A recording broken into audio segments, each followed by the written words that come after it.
démarrer, je vais commencer par me présenter.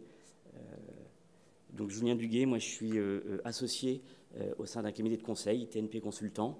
Je suis en charge pour ce cabinet des activités banque et moyens de paiement. Moi j'interviens depuis 20 ans dans les établissements financiers sur leur transformation, qu'elle soit métier, réglementaire et technologique, et sur des aspects allant du cadrage au pilotage des projets de transformation, des programmes de transformation. Donc ça concerne aussi bien des aspects plus stratégiques, autour des feuilles de route stratégiques d'évolution des établissements financiers, mais aussi après toute la conduite de ces projets, voilà, avec beaucoup d'innovation. Et aujourd'hui, dans un écosystème très riche, on a la chance ce soir d'avoir 4 intervenants de premier ordre, avec qui on pourra aussi débattre.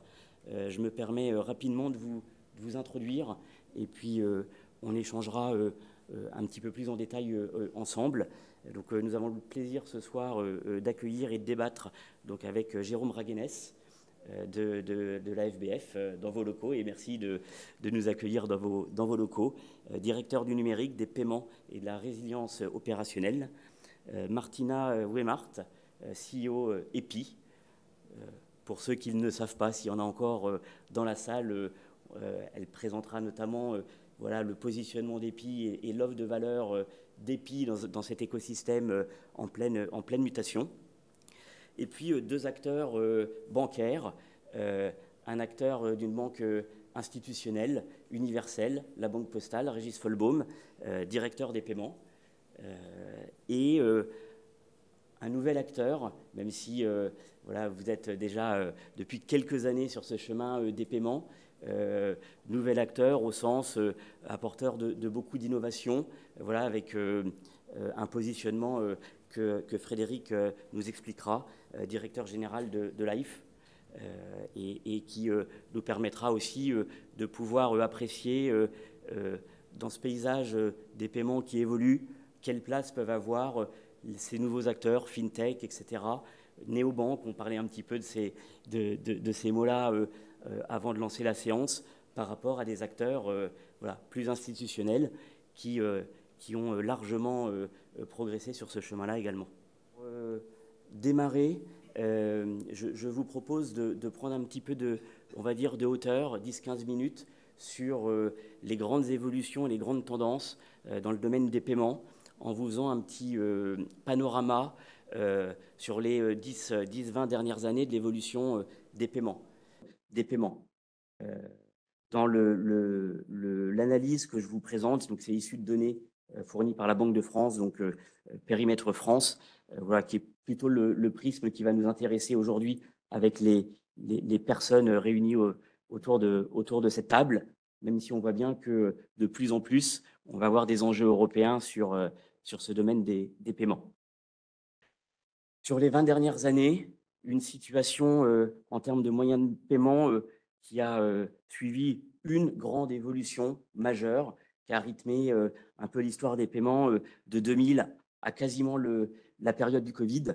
Là, vous avez les chiffres 2021 avec une proportion grandissante année après année de l'usage des cartes et usage des cartes qui s'est développé notamment au détriment du chèque, qui représente aujourd'hui un taux d'utilisation en volume voilà, très faible, avec pour autant un chèque qui n'a pas disparu aujourd'hui des usages et des process, et qui va sûrement, même si ça va voilà, un petit peu continuer encore à baisser, rester dans ce panorama, dans la multiplicité de ces usages.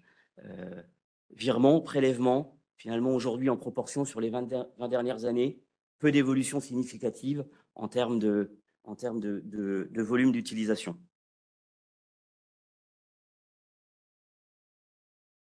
Si on regarde un peu plus dans le détail, on a trois tendances fortes qui rythment ces dernières années.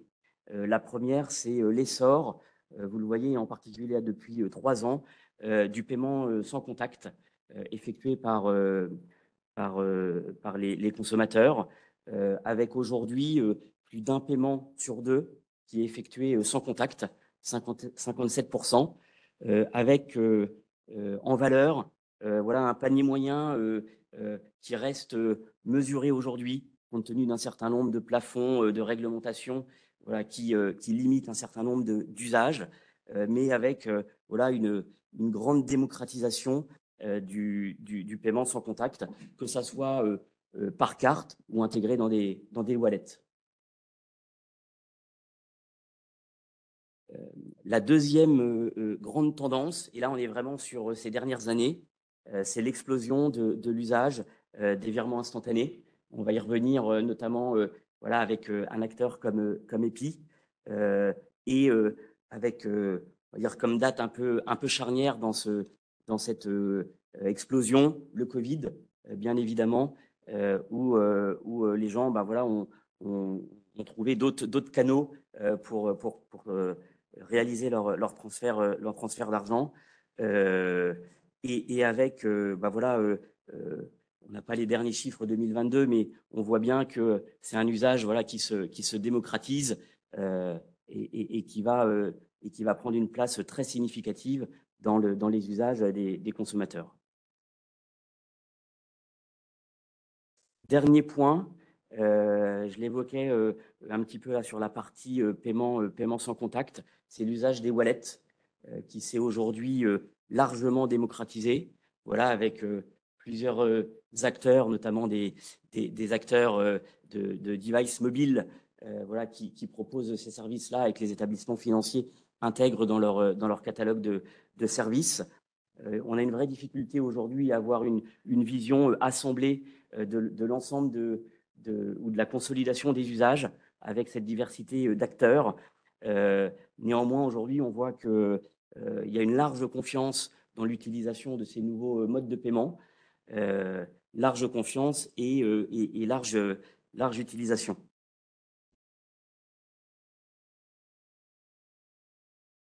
Si on s'intéresse un peu au sous-jacent de ces transformations et de ces nouveaux usages, en fait, il y a 3 piliers qui aujourd'hui structurent cette évolution du monde des paiements.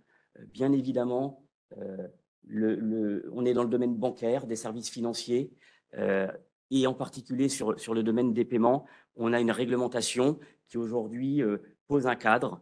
On va y revenir juste après sur le cheminement et puis les discussions aussi en cours et les projections qu'on peut avoir sur ce sujet-là.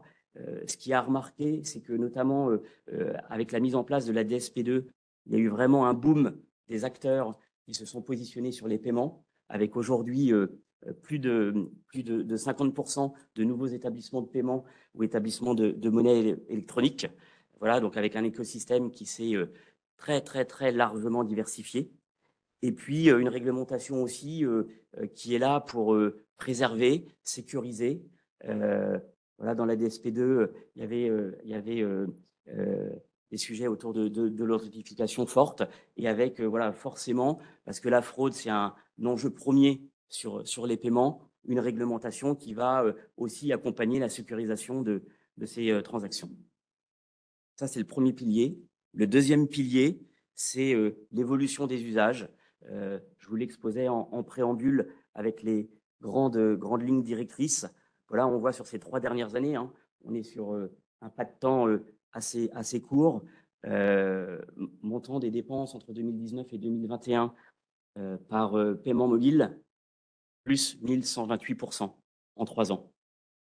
Très clairement, aujourd'hui, ça devient un usage prépondérant des consommateurs. Et avec une prédominance aujourd'hui pour l'utilisation de wallet versus les cartes en NFC qui ont été les premières à passer dans ce mode de fonctionnement-là. Le paiement en ligne reste bien évidemment voilà, aussi un usage majeur des paiements, toujours en croissance, voilà, avec des acteurs aussi du e-commerce qui facilitent les transactions, paiement en un clic, enregistrement des moyens de paiement, voilà, pour accélérer l'acte d'achat et qui embarquent des fonctionnalités de paiement. Et avec voilà, un usage grandissant, là sur 2 ans, 21-22, plus 46% sur les virements instantanés. Alors, donc on voit des révolutions là sur ces 2 dernières années par rapport aux 20 dernières années qu'on a connues dans les paiements. Et ce qui est intéressant aussi d'appréhender, c'est que tous ces nouveaux usages-là reposent sur des nouvelles technologies qui sont proposées par des grands acteurs qui investissent beaucoup, que ce soit les banques, que ce soit des startups, que ce soit des acteurs industriels, services financiers, voilà, beaucoup plus importants. On a aujourd'hui voilà, une large diversité, une large innovation qui est proposée et qui accompagne cette transformation d'usage autour de la biométrie, autour du NFC, on en a largement parlé. Et puis devant nous, même si on peut s'interroger de la place que ça va avoir dans les paiements, en tout cas dans les paiements au quotidien, la blockchain, avec tous l'euro numérique, les cryptos et la place que les établissements financiers doivent avoir sur ces sujets-là pour les consommateurs. Finir très rapidement parce qu'on va avoir l'occasion d'y revenir dans nos tables rondes, c'est de faire un petit zoom sur ces 3 piliers, la réglementation, les nouveaux usages et l'innovation technologique. Sur la partie réglementaire, voilà un calendrier qui rythme aujourd'hui et qui structure ce domaine des paiements, qui devient de plus en plus riche. DSP1, DSP2, entre deux, une réglementation sur les plafonnements des commissions. Et puis, tout fraîchement, des discussions aujourd'hui qui sont en train de se cristalliser au niveau européen, en particulier autour de la DSP3 et puis de la monnaie numérique, et avec voilà, l'ambition de donner un cadre qui soit moteur, mais qui soit aussi sécurisant vis-à-vis des consommateurs et vis-à-vis des établissements financiers.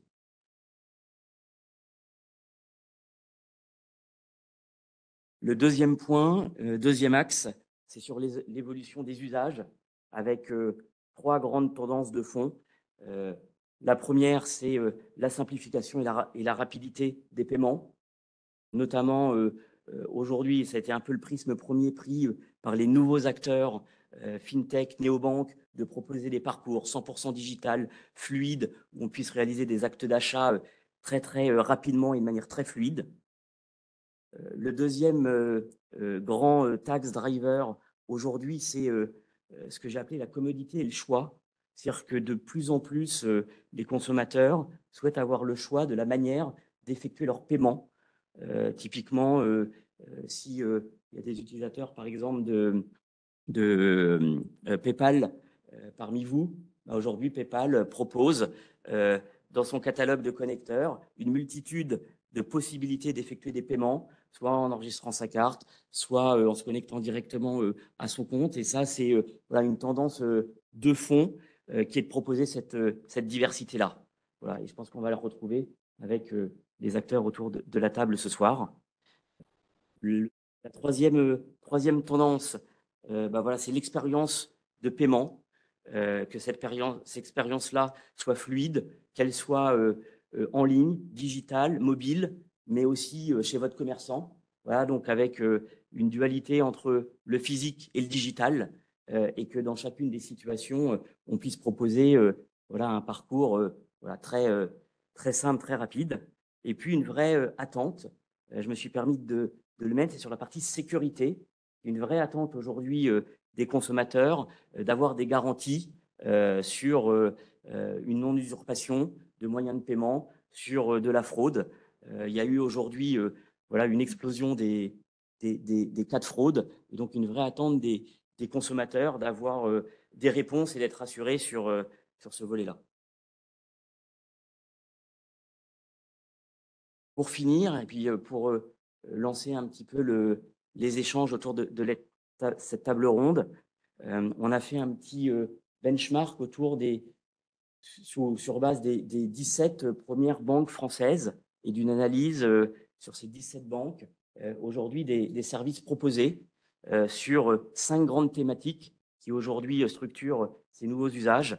Le premier, c'est l'open banking, et donc la capacité de certaines banques, établissements financiers, notamment soit en structurant des filiales, soit par acquisition, à proposer des services à des tiers en marque blanche ou de manière plus visible. Voilà, et aujourd'hui, 20% des établissements de paiement 20% des établissements financiers, excusez-moi, proposent ce service-là.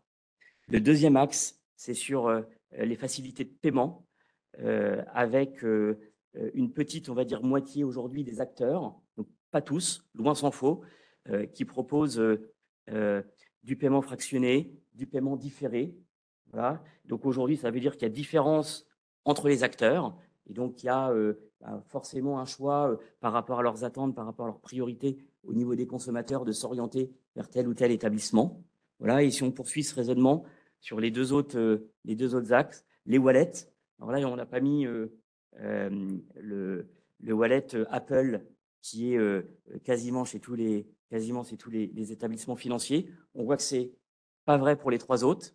Je me suis permis de mettre les deux majeurs qui suivent derrière, voilà, Google, Samsung, et puis l'AFP qu'on reçoit ce soir. Voilà, et donc avec voilà aussi besoin pour les banques de continuer à innover, à se transformer si elles souhaitent proposer l'ensemble des services de paiement qui existent à leurs consommateurs. L'instantanéité. Voilà, aujourd'hui, les banques ont fait ce chemin-là. Sur nos 17 banques prises dans l'étude, il n'y en a qu'une aujourd'hui qui ne propose pas ce service-là, qui est dans notre panel la banque Nickel, mais qui a un modèle voilà, particulier, voilà, avec une interaction en bureau de tabac, voilà, donc sur un format différent. Sinon, 100% aujourd'hui des banques voilà, intègrent ce service-là, et avec une différence aujourd'hui, mais qui est plutôt liée, on va dire, au business model des établissements, gratuité ou pas gratuité.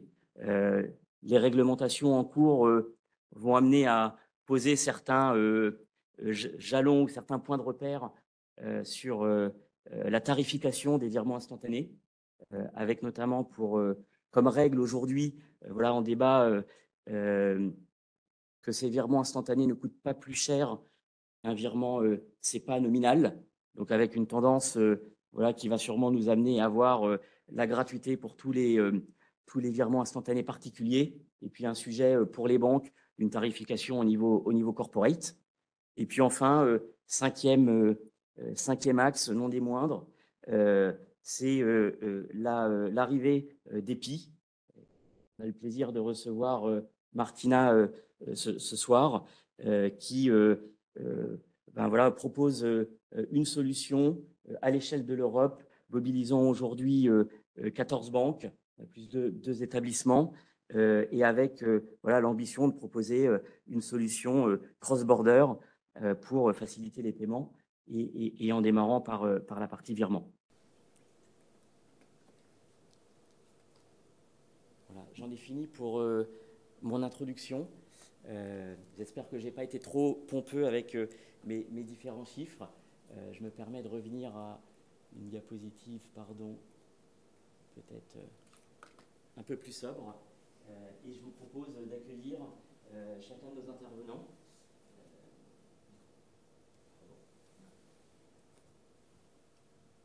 Est-ce que vous m'entendez bien? Parfait. Je vous propose de commencer donc avec Jérôme Reguenès de la FBF. Jérôme, on voit que le domaine des paiements est un domaine en pleine évolution, avec un cadre réglementaire important qui a structuré et qui va continuer de structurer cette évolution. Moi, j'ai 2 questions pour vous. Aujourd'hui, quel regard vous portez sur ce champ réglementaire et sur son caractère contraignant ou facilitateur de cette évolution? Et puis, dans votre rôle de directeur des paiements au sein de la FBF, comment la FBF accompagne et peut accompagner les acteurs du paiement dans cette transformation? Merci, bonsoir à tous. Déjà sur la partie réglementaire, donc je vais découper votre question sur les 2 sujets. Il y a la réglementation passée et celle qui vient d'arriver la semaine dernière. Vous avez dans votre présentation parlé de la DSP1, DSP2. du règlement interchange. Vous avez juste oublié la réglementation du virement instantané qui est importante parce que sinon Martina aurait du mal à faire ce qu'elle a à faire. Si on traite rapidement le bilan, la DSP1, elle casse le monopole des banques sur les moyens de paiement, donc elle crée des nouveaux acteurs qui derrière vont pouvoir générer de nouvelles activités, de nouveaux services. La DSP2, elle oblige la profession bancaire à donner accès à ces données. Ça, c'est, sauf oubli de ma part, je crois que c'est un précédent qui n'a pas été reproduit dans quelque industrie qui soit. C'est-à-dire demander à un établissement, à une industrie d'ouvrir ses SI bancaires, CSI, et de venir chercher de la data gratuitement. Et charge en plus à cette industrie de mettre en place des corridors pour assurer la sécurité. Tout ça pour un résultat qui est finalement, on va dire, mesuré, parce qu'il n'y a pas eu beaucoup d'activités qui naît de cette DSP2, que ce soit sur l'agrégation. Bon, il y a peut-être un marché pour les corporates, pour les particuliers. Les particuliers sont quand même pas prêts à payer pour l'agrégation. Et après, sur l'initiation de paiement, bon, ça reste quand même très... voilà, c'est un petit marché. Ensuite, il y a une autre réglementation qui est celle sur les interchanges. Et moi, j'aurais un commentaire à faire sur... je ne sais pas si on peut remettre la slide, parce que vous apportez sur la slide que vous avez dit sur... je ne sais pas si on peut... sur le caractère et je dirais le côté positif de l'interchange, de cette réglementation qui, à mon sens, n'a pas eu les effets escomptés, notamment en termes de concurrence, puisqu'en fait, ce que l'on peut vérifier aujourd'hui sur les frais d'interchange, donc voilà, c'est l'encouragement de la concurrence et facilitation de l'arrivée de nouveaux acteurs. Je pense que ce qu'on a réussi à faciliter, surtout, c'est l'arrivée de nouveaux acteurs américains. Enfin, et leur dérouler le tapis rouge. Ça, c'est clairement, puis ça se voit dans les chiffres, parce qu'en fait, ils assoient leur puissance sur un marché domestique très fort, un marché international très fort, et donc arrivent en Europe avec voilà, cette puissance, et puis avec une réglementation qui les avantage considérablement, parce qu'ils peuvent s'appuyer sur une marque mondialement connue. Donc ça, je pense que c'est vraiment un biais très fort de cette réglementation. La DSP2, je viens d'en parler. Le virement instantané, c'est important parce qu'il répond à deux choses. Bon, c'est l'évolution, je dirais, logique du virement standard qu'on avait sous 24 heures, qu'on a développé dans le cadre du développement du CEPA. Et il répond en fait à une demande et surtout à une habitude de la société de faire tout plus rapidement. Alors ça ne veut pas dire que c'est facile à faire, ça ne veut pas dire qu'il n'y a pas de fraude, ça ne veut pas dire qu'il n'y a pas d'investissement. Tout ça, c'est pas nous qui le gérons, ce sont mes adhérents et puis ceux qui développent des solutions. Et on a ce règlement qui est en cours de finalisation et les trilogues avancent. Finalement, le point fort, ça va être comme on l'a eu sur d'autres schemes, c'est obliger en fait l'ensemble des PSP à proposer le service en émission et en réception. C'est ce qui fait en fait que le produit peut prendre dans le marché. Donc j'ai noté qu'il y avait un adhérent il n'est pas adhérent de Nickel, il n'est pas adhérent d'AFF, je crois pas. C'est un établissement, c'est pas une banque, donc, mais qui n'a pas adhéré au scheme SCT Inst. Et après, le deuxième volet, c'est effectivement le signal prix. Même si ce n'est pas sur le virement particulier, parce qu'en fait, il y a encore dans l'esprit de la Commission que ce signal prix est important pour développer le virement instantané. La masse, elle n'est pas faite par le client particulier, la masse, elle est faite par le corporate. Donc, bon, ça, je pense que c'est peut-être un biais de raisonnement ou un signal pour le citoyen européen. Et après, on a, donc ça, c'est, je dirais, le SCTIN, c'est un règlement qui est en cours d'adoption. Et après, on a deux autres textes. Il y en a un troisième, mais qui ne concerne pas trop les paiements, qui concerne tout ce qui est Open Finance, mais qui s'appuie sur tout ce qu'on a fait dans le cadre de la DSP2, qui sont donc DSP3, bon, sur lesquels on pense qu'il y a quand même des petites choses à revoir, notamment autour de la sécurité, parce qu'il y a quand même un prisme assez délirant qui est proposé. Et puis on a le dossier de l'euro numérique, où là, on a beaucoup de questions quand même sur l'opportunité d'avoir un tel projet. Alors ça, ce n'est pas la faute de la Commission. Hein. Je dirais la Commission, elle propose un cadre qui permettra ou pas à la Banque centrale de prendre une décision sur l'émission, ou pas, je ne sais pas, d'émettre la monnaie numérique. Et là, effectivement, on a quand même, au niveau de la profession, au niveau national, mais également au niveau européen, hein, moi, comment Martine revient de Bruxelles, mais j'y suis assez souvent et je pense que l'interrogation autour de la MNBC, elle est globalement partagée, pas uniquement dans le secteur bancaire. Je pense que tous ceux qui n'ont pas encore vu ce que allait générer la MNBC vont pas tarder à le mesurer. Voilà. Après, sur le rôle de l'AFBF, nous, on a surtout un rôle de catalyseur. L'idée, c'est évidemment, comme c'est un rôle de fédération, donc on essaie de fédérer nos adhérents autour notamment des sujets réglementaires. Ça, moi, c'est je dirais, 80% de mon job, c'est d'assurer la défense des intérêts de la profession sur la réglementation. C'est pas toujours des sujets de défense, hein, c'est aussi un sujet d'interaction avec le législateur parce qu'il y a des sujets sur lesquels on partage tout à fait l'objectif, sauf que les moyens proposés ne sont pas forcément les plus pertinents. Donc l'idée, c'est de pouvoir aussi discuter avec le législateur. On l'a fait dans le cadre de la DSP3, juste pour illustrer, parce qu'on parlait, vous avez mentionné le sujet de la fraude tout à l'heure, peut-être qu'on y reviendra, mais il y a dans le texte de la DSP3, il y a ce qui est proposé par la Commission européenne, c'est que les PSP puissent échanger les données de fraudeurs.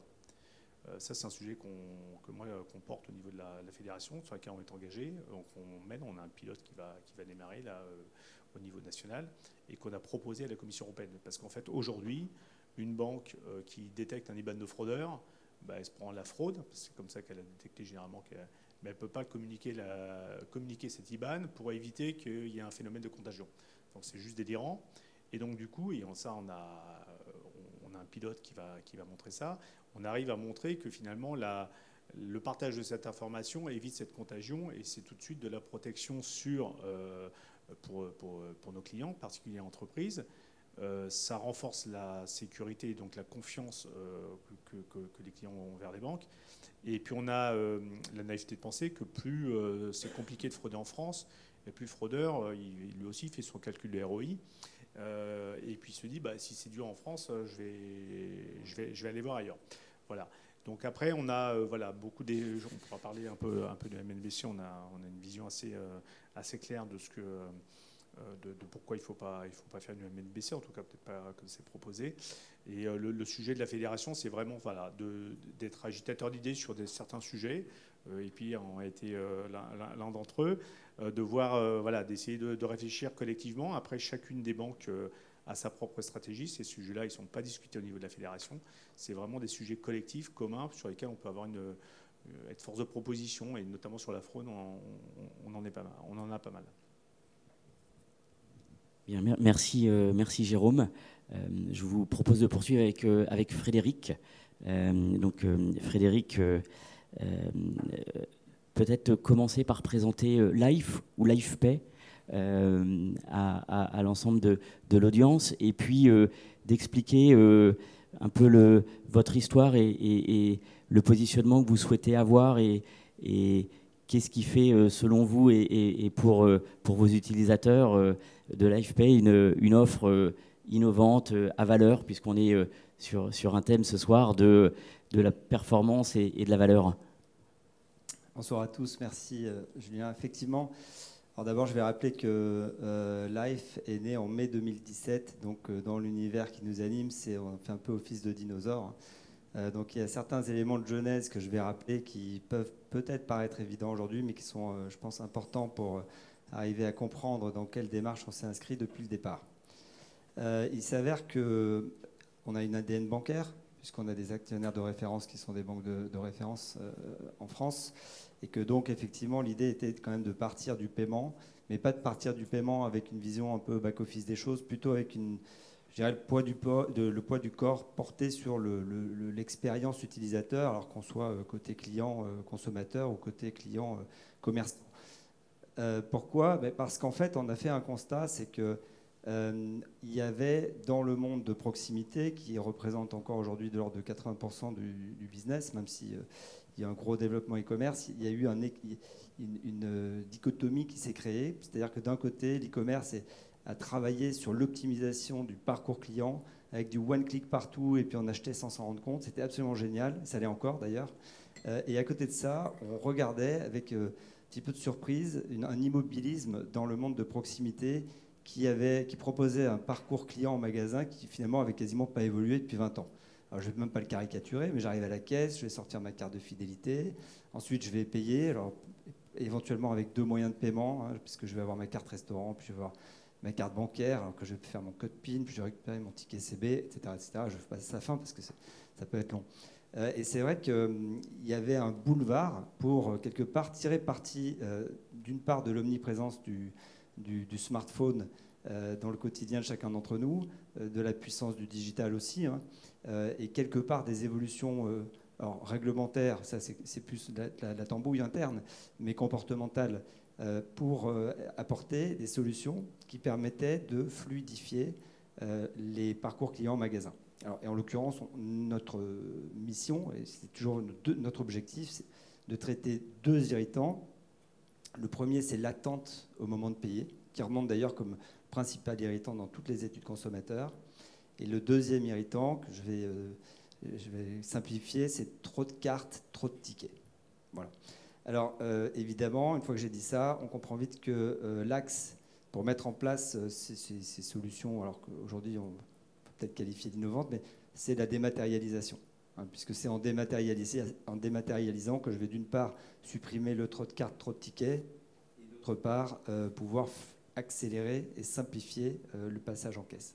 Et quand on parle de dématérialisation du passage en caisse, on parle avant tout de dématérialisation des instruments de paiement ou instruments, je dirais, connexes qui sont utilisés pour le passage en caisse, carte de fidélité, ticket de caisse, ticket CB, tout ce que j'évoquais. Et c'est comme ça qu'est née finalement dans notre vision, mais je pense qu'elle est assez partagée, la notion de wallet, puisqu'il y a plusieurs wallets. Il y a le wallet identité, il y a les wallets de transport, mais là on parle bien de wallet de paiement.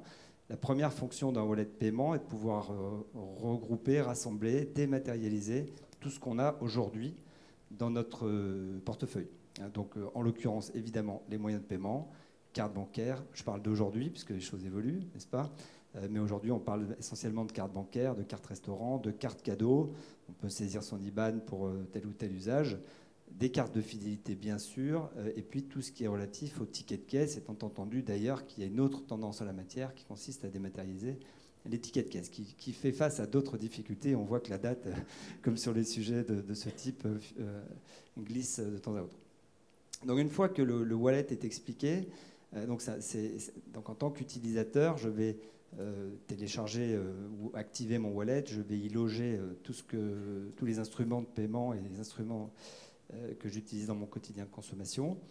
Et nous, en tout cas, on propose 3 catégories d'usage qui adressent en tout cas 2 objectifs, c'est praticité, sécurité, ce que tu évoquais tout à l'heure d'ailleurs, et qui est, je pense, qui mérite encore de la pédagogie, puisque beaucoup d'utilisateurs lambda pensent que c'est dangereux le wallet parce que si je perds mon téléphone. Ils ont oublié que s'ils perdaient leur carte, c'était pire, mais c'est pas grave. Et donc la première catégorie d'usage qu'on propose, c'est ce qu'on appelle l'usage interpersonnel communautaire, le P2P, la cagnotte.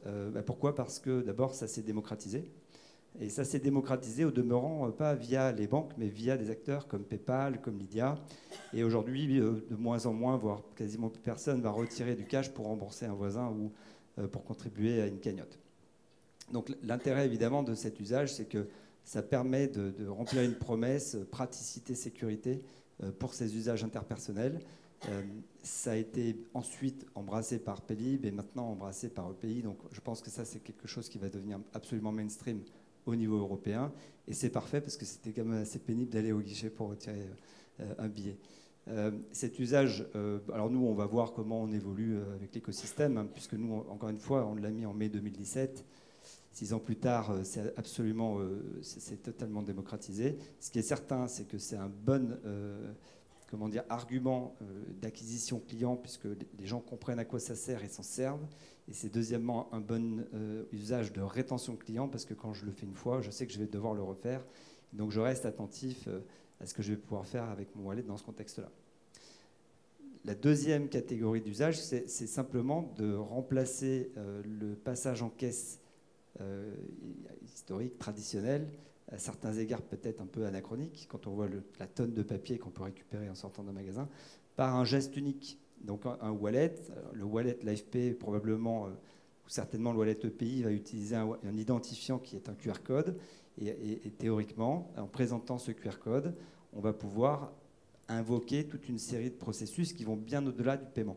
Évidemment le paiement, mais pour fluidifier le passage en caisse, chez Life, avec l'application LifePay, qui est donc le wallet LifePay, on va, via la simple présentation du QR code, et je vous passe tous les prérequis d'authentification et de consentement qui respectent toutes les obligations en la matière, on va pouvoir remplacer la présentation de la carte de fidélité, puisque ça va être fait automatiquement, l'application d'un bon de réduction, le paiement avec éventuellement une combinaison de plusieurs moyens de paiement, parce qu'on va pouvoir, l'informatique aidant évidemment, on va pouvoir vérifier le montant éligible TRD dans le panier, vérifier le solde quotidien via l'émetteur, combiner tout ça dans une seule transaction, et puis naturellement dématérialiser le ticket de caisse en fin de parcours. Donc là, on va apporter une transformation du passage en caisse classique. Bon, évidemment, je vais continuer à mettre mes produits sur le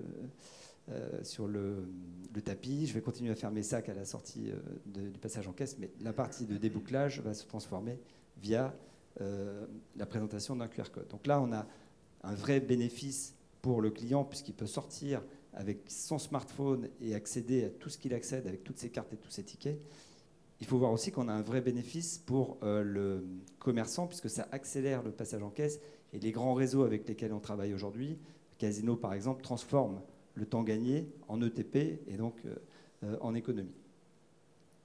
Ça, c'est pour la deuxième catégorie qui nous permet d'améliorer le passage en caisse en le dématérialisant.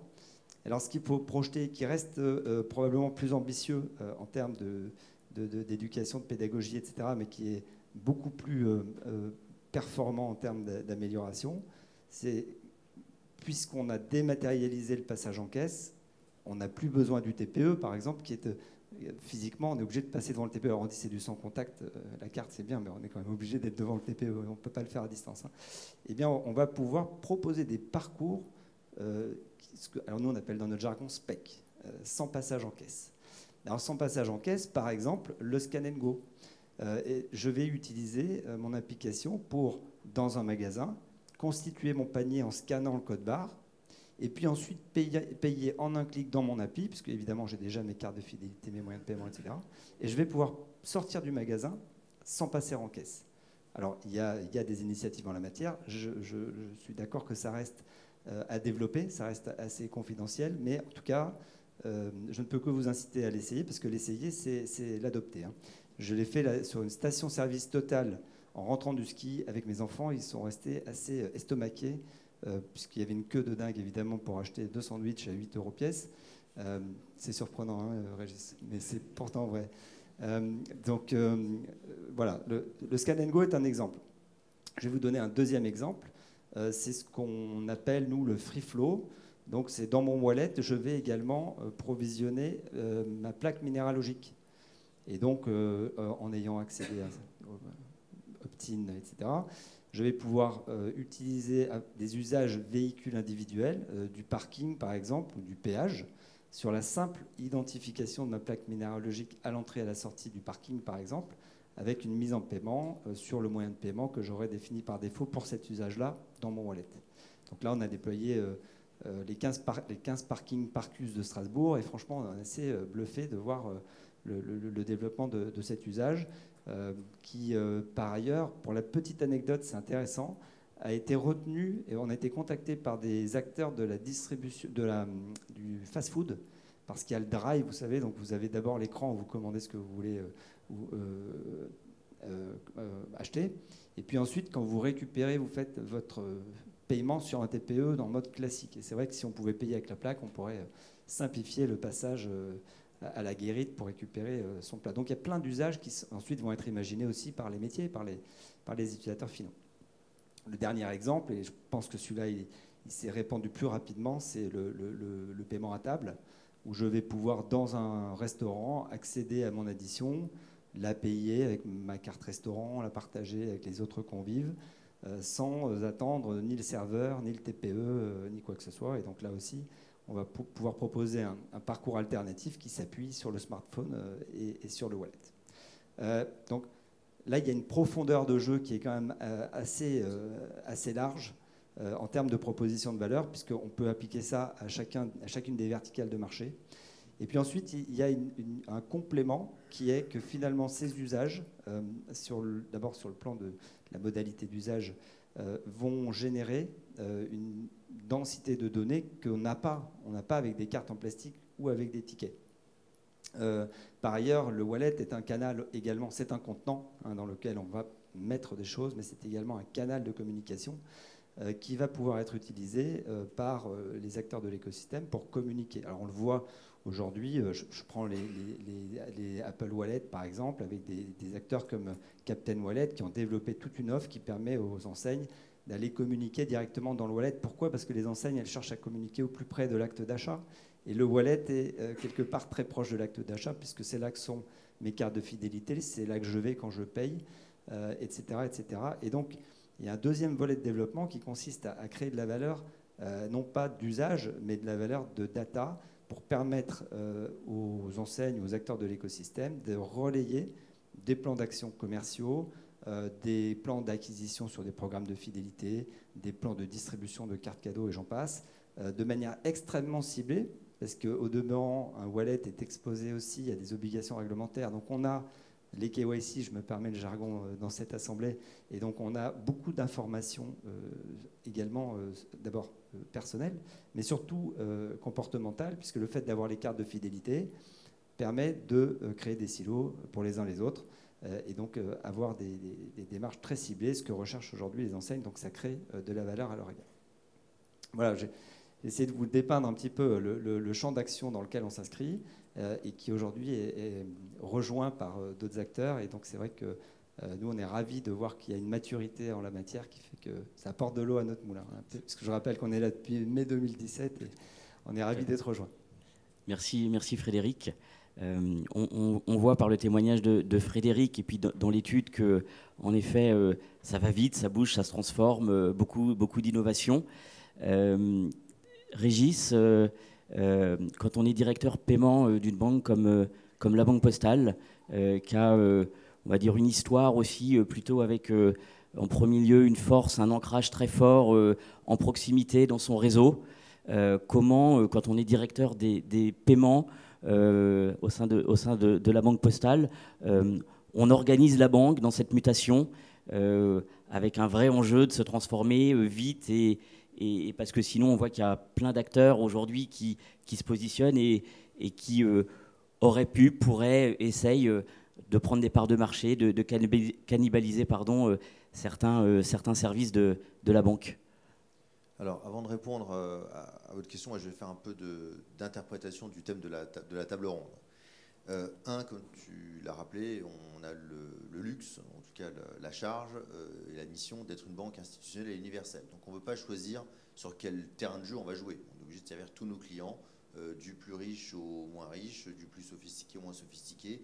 On ne veut pas choisir nos moyens de paiement. Deuxièmement, dans cette contrainte de en même temps, l'univers des paiements et celui-là de particulier, alors par le fait qu'on a ouvert nos données, c'est un milieu un peu bizarre. D'un côté, on ne peut rien faire tout seul. Et de l'autre, il faut quand même trouver des facteurs de différenciation et de performance, qui est le thème de notre table ronde.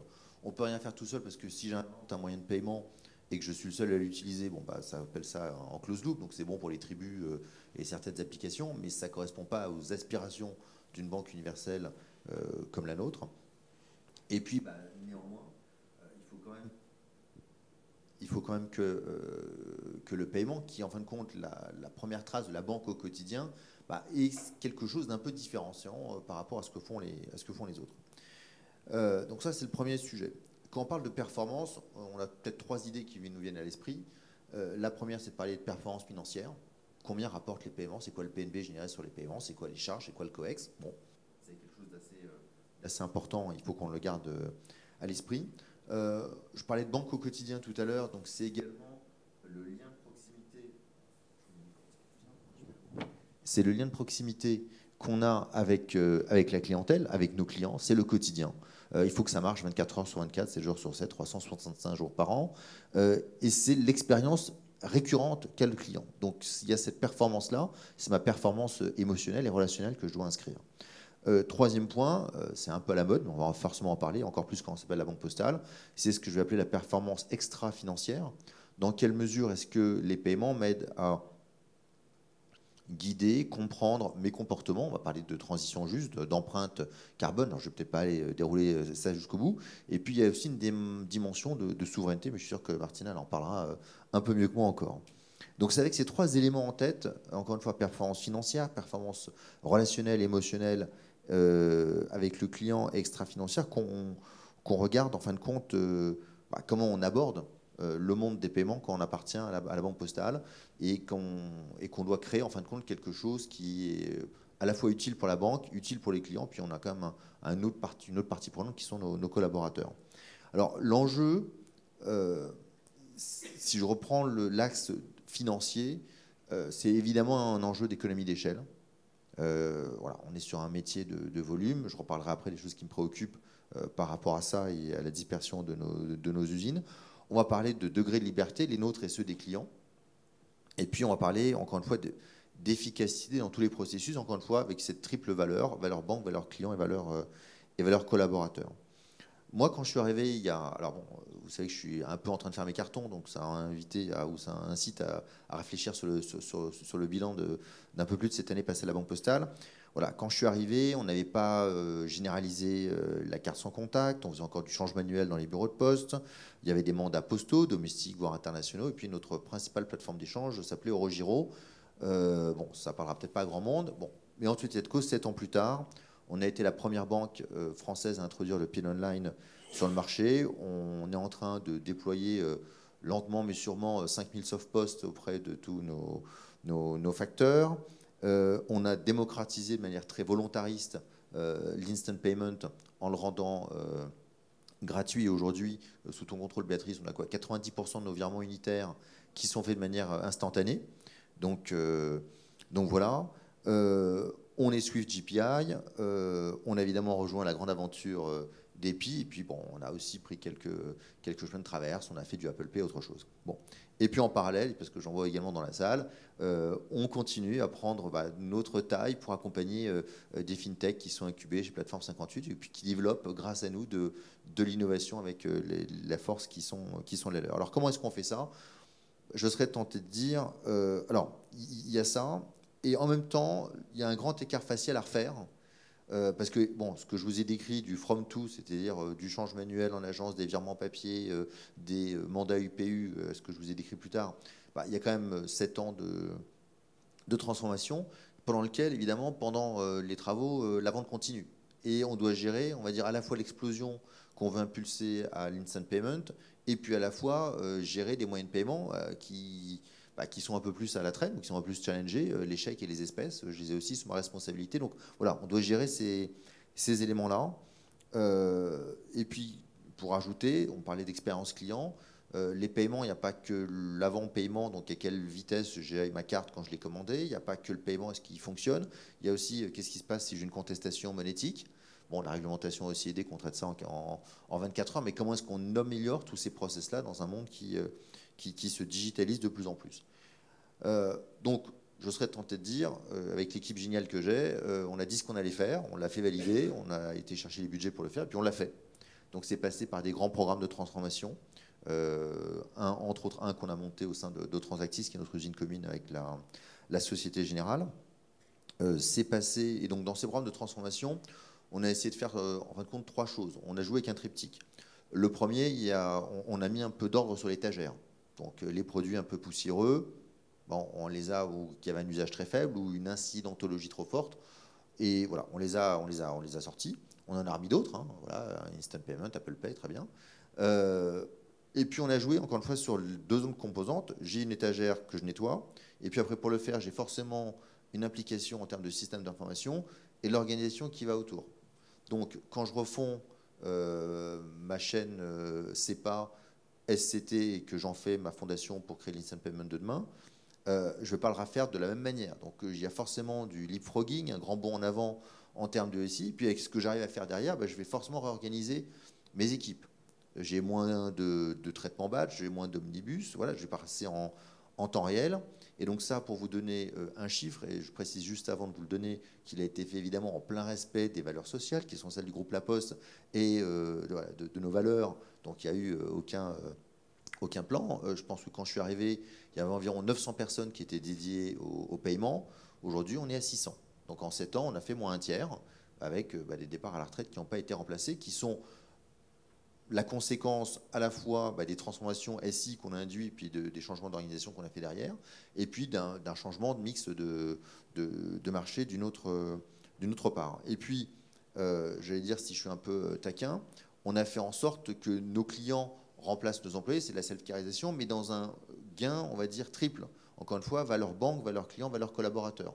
On a eu une certaine époque, alors je crois que c'est 60 millions de consommateurs qui avaient dit qu'on avait l'app bancaire la plus performante du marché, était devant Revolut. Alors on ne pouvait pas acheter de crypto sur l'app bancaire de la Banque Postale, mais en tout cas sur sa composante de paiement, on pouvait faire plus de choses qu'une autre banque. On pouvait mettre en suspens sa carte, mettre en opposition, monter en gamme, faire du ring fencing géographique. Je suis désolé pour cet anglicisme. Et donc finalement, qu'est-ce qu'on a à l'issue de ça? On a des clients qui se disent, bon, je ne sais pas où j'ai mis ma carte, mais plutôt que de la mettre en opposition et d'être embêté, hop, je vais sur mon app, j'ai réglé ça. Il est content. Il fait ça entre minuit et 3 heures du matin, si c'est le moment auquel il a perdu sa carte, etc. Valeur banque, c'est important. Je pense qu'on a économisé des centaines de milliers d'euros, peut-être même des millions, rien qu'en 2022, sur les actes de gestion qui ont été réalisés sur l'app. Donc un client heureux, et puis un directeur financier de la Banque Postale qui est aussi heureux.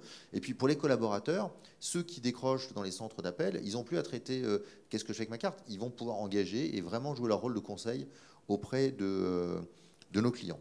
Dans cette transition, on s'est appuyé, je l'ai cité tout à l'heure, sur un actif de choix qui est Transactis, donc qui, grâce à notre partenaire Société Générale, nous a permis d'aller chercher les économies d'échelle.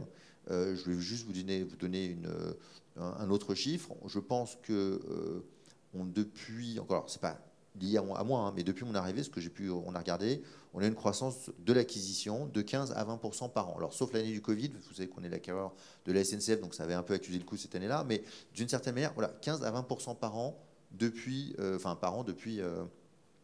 7 ans, et encore une fois en développant les services qu'il faut pour accompagner ces clients. Je parlais de partenariat, on travaille avec les acteurs de la maison, donc c'est DocaPost qui nous a permis de fluidifier, d'améliorer le traitement de nos chèques, et ça c'est un vrai enjeu. De mémoire, quand je suis arrivé, on devait traiter environ 100 millions de vignettes par an, on doit être à la moitié maintenant, donc une décrue qui est extrêmement forte.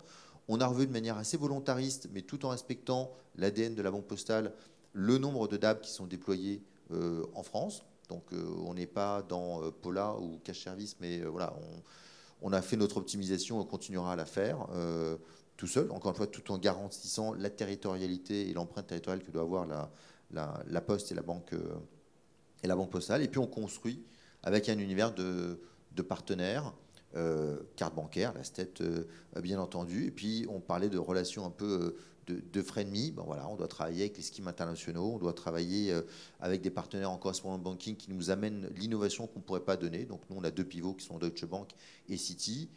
On passe par Swift maintenant, qui nous permettent d'avoir fait ce grand bond en avant au bénéfice de nos clients. Donc moi, je serais tenté de dire, parmi les choses qui m'empêchent de dormir aujourd'hui, dans le rôle dans lequel je suis, mais sans doute aussi demain dans le rôle qui sera le mien, il y a 2 choses. Il y a le temps court, même l'instantané, et puis il y a le temps long. Dans l'instantané, c'est la capacité qu'on a de délivrer et d'être disponible 24/7, 365. Voilà, les paiements, il faut que ça marche. Si ça ne marche pas, c'est un gros problème. Je ne peux pas imaginer de dire, on ferme et le client qui est à New York, à Tombouctou ou ailleurs, il ne pourra pas payer. Il faut que ça marche en permanence. C'est valable pour nos clients porteurs particuliers, mais également pour nos clients entreprises et des commerçants dont on assure l'acquisition et les flux. Donc ça, c'est tout le travail qui va autour sur la résilience, c'est la cybersécurité, etc. Et puis, il y a le temps long, qui est celui du financement des infrastructures. Faire du paiement, c'est très cher. C'est pas très cher uniquement parce qu'il faut des gens qui fassent le run, mais le build, le change, les infrastructures qui s'amortissent dans la durée, c'est un challenge, c'est un vrai défi. Et donc, il faut pouvoir se dire qu'on construit des infrastructures de paiement qui arriveront dans la durée à être financées. Parmi les choses qui empêchent de dormir actuellement, il y a le fait qu'on multiplie les moyens de paiement, les canaux de paiement, les systèmes de paiement, un peu comme des petits pains. Et on risque d'aller vers des économies d'échelle.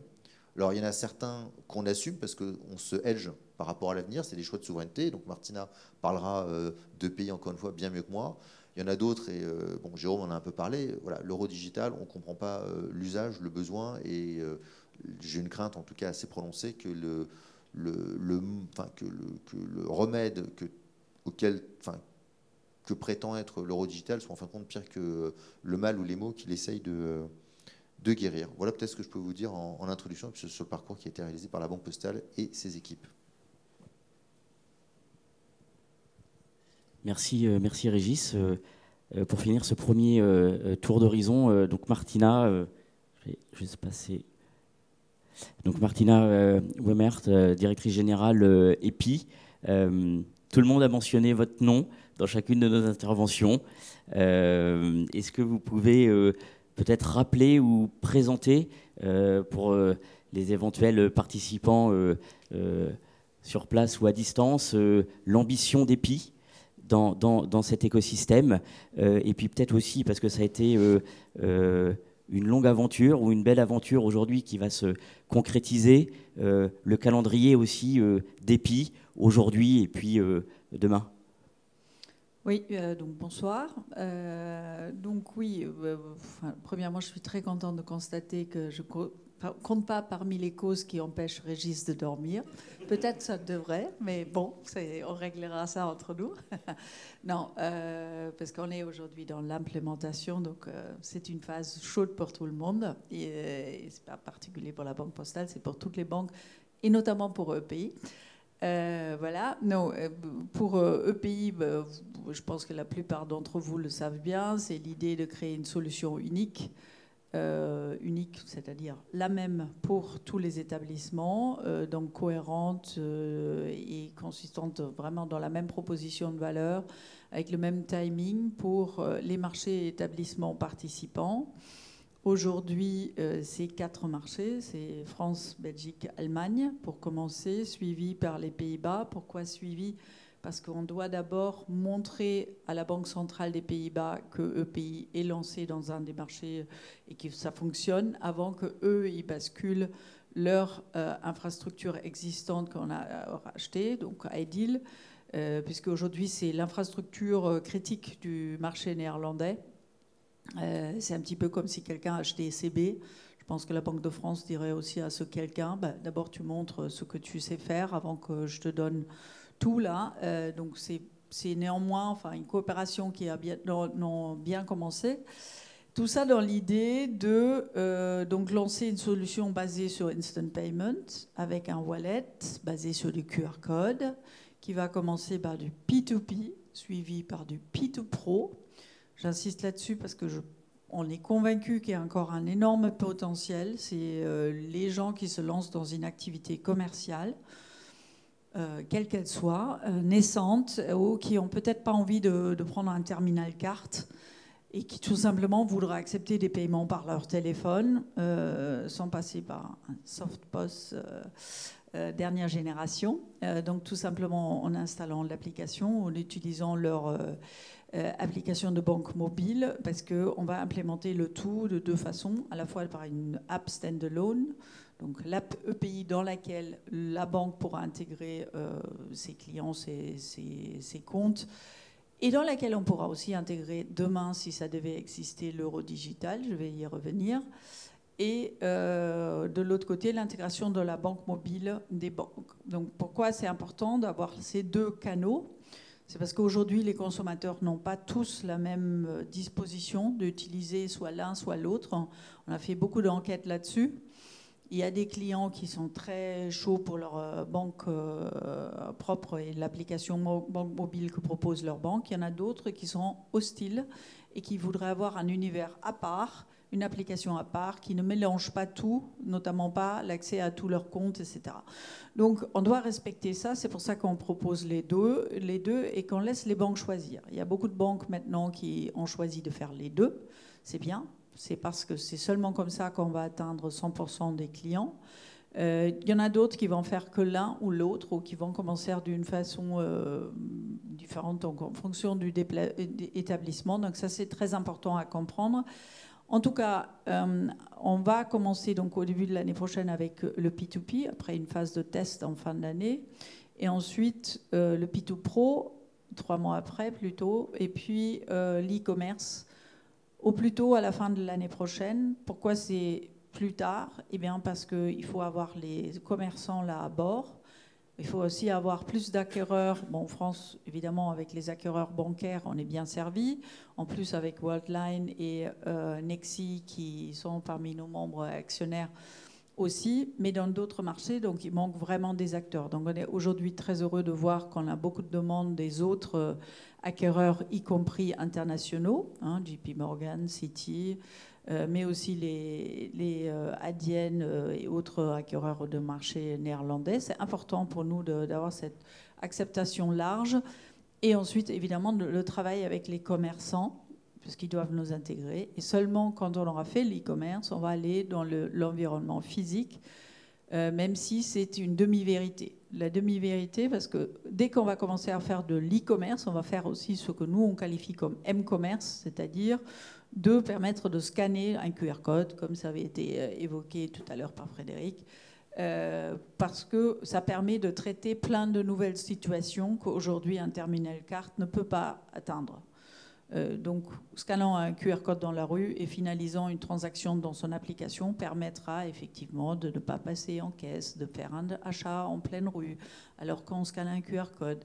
Donc, ça nous permet de faire plein de nouvelles choses et aussi d'avoir une solution en attendant que la Commission veuille bien trancher le cas de Apple Pay, sur lequel nous, on contribue, c'est-à-dire qu'on a donné des informations à la Commission sur le fonctionnement, sur ce qu'on considère comme anticoncurrentiel de la part de Apple Pay par rapport à des solutions comme la nôtre, qui ne nous permettent pas d'avoir accès à l'univers, que ce soit l'antenne NFC, mais aussi tout le fonctionnement du hardware iOS. Donc, ça, c'est un petit peu pour la feuille de route. Je pense que ce qui est beaucoup plus important peut-être que les cas d'usage, c'est les services à valeur ajoutée qu'on va intégrer à fur et à mesure. Par exemple, le Buy Now, Pay Later des banques, et d'une façon éthique. Donc pas poussant à la consommation, mais en prenant...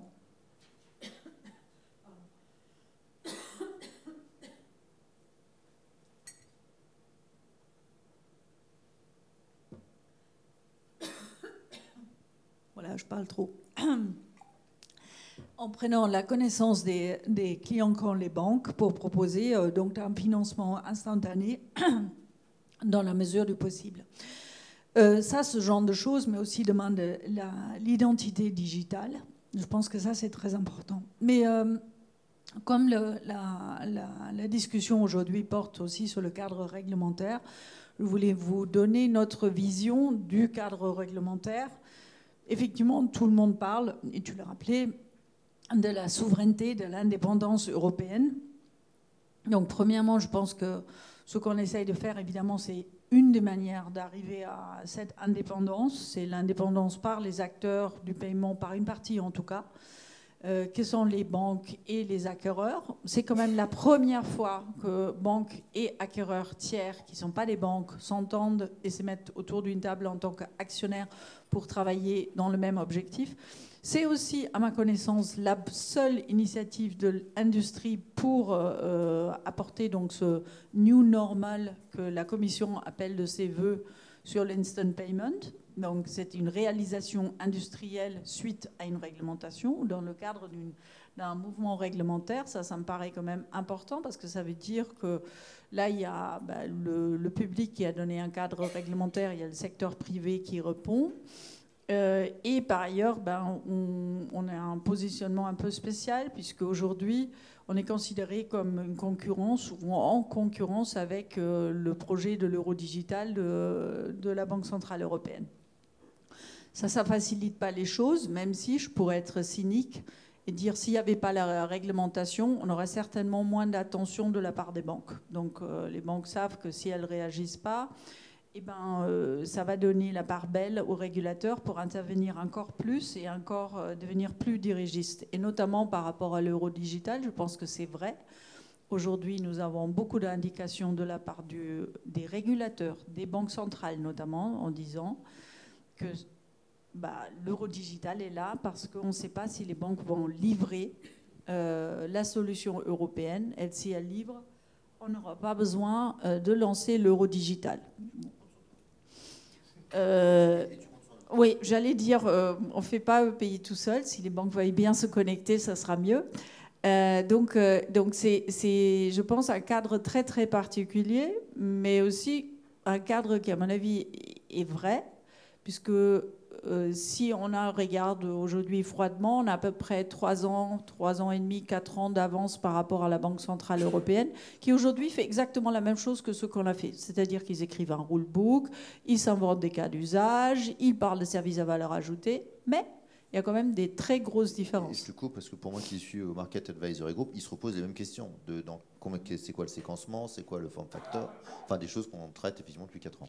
Voilà, et sur lesquels on sait quel effort il faut, puisque par exemple sur le rulebook, premièrement je pense qu'on a une dame de poigne, une Espagnole qui gère ça et qui a travaillé avec 7 communautés pour sortir un rulebook qui fasse sens, c'est-à-dire qui apporte de la valeur en termes de règles qu'il faut pour rendre l'instant payment compatible avec le commerce. Parce que c'est bien gentil de régler la partie interbancaire. Encore faut-il donner tout le cadre. Qu'est-ce qui se passe? Recharge, refund, responsabilité réciproque au commerce pour tous les cas d'usage. Parce que le commerce, il nous dit clairement, si tu me fais que du instant payment simple, j'en veux pas. Le request to pay, on aurait bien aimé, mais on ne voit pas non plus la valeur ajoutée. Donc il faut quelque chose de plus. Donc le cadre réglementaire qu'on a établi là est absolument nécessaire pour réussir. Et sur ça, la Banque centrale doit travailler maintenant si elle veut faire la même chose avec l'euro digital. Mais ce qui est important à retenir, c'est quand même les différences qu'il y a entre EPI et l'euro digital. Le premier point, et pour nous c'est assez important et grave, je vais le dire comme je le pense, c'est mandatory acceptance. Donc, en déclarant l'euro digital comme équivalent à l'euro, on exige, dans une suite logique qui me paraît un peu douteuse, mais bon, c'est beaucoup de discussions avec la Banque centrale pour dire qu'ils doivent être acceptés par tous les commerçants. Aujourd'hui, l'euro cash, il n'est pas accepté en e-commerce, donc c'est un leurre tout ça. Donc c'est très difficile d'accepter ce positionnement, parce que quand nous, on a dit, pour instant payment, on a aussi besoin de l'acceptation obligatoire d'une solution de instant payment, pas forcément de EPI, mais au moins d'une solution de instant payment, parce que sinon ça ne deviendra jamais le new normal. La Commission nous a dit, vous y pensez pas, c'est pas possible. Là, avec l'euro digital, ça passe comme une lettre à la poste. Excuse-moi. Hein. Voilà. Là, ça y est. Tout le monde doit le faire, c'est normal, pas de problème. Après, on nous a dit chez DG Comp, vous n'y pensez pas à l'interchange, hein, parce que tout ce qui n'est pas carte ne peut pas avoir d'interchange. Qu'est-ce qu'on apprend? L'euro digital, interchange. Bon, surprise. Donc moi j'attends la conversation avec DG Comp pour savoir comment ça se fait qu'on a tout d'un coup un cadre très favorisé pour l'euro digital. En tout cas, l'ensemble fait que ça devient de la concurrence déloyale par un acteur public. Et ça, j'attends voir l'argumentaire, mais il n'y a pas de répondant par rapport à ces arguments.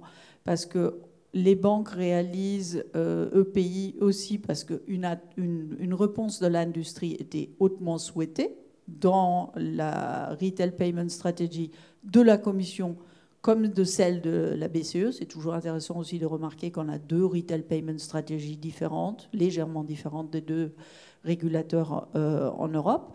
Donc on l'a fait pour vraiment cocher toutes les cases de ce qui avait été attendu. Et ça y est, on a une concurrence publique. Donc ça, c'est quand même spécial.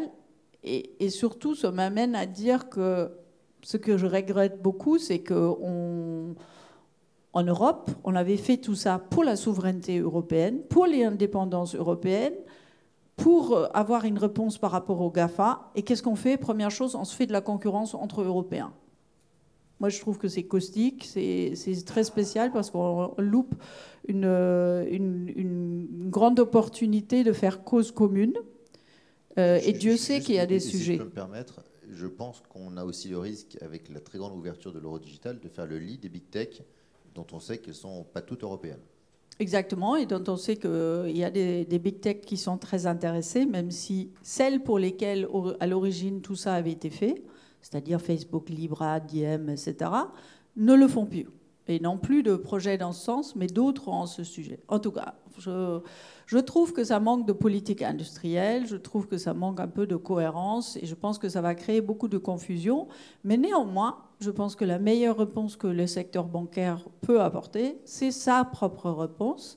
Je sais ce qu'on a élaboré maintenant, je sais ce qui nous manque encore, il nous manque encore plein de choses, mais en tout cas, on a fait un grand chemin déjà, et c'est grâce à cette interbancarité. C'est pas simple, c'est même très compliqué, mais c'est de cette discussion, de cette richesse de connaissances que émerge quelque chose d'intéressant.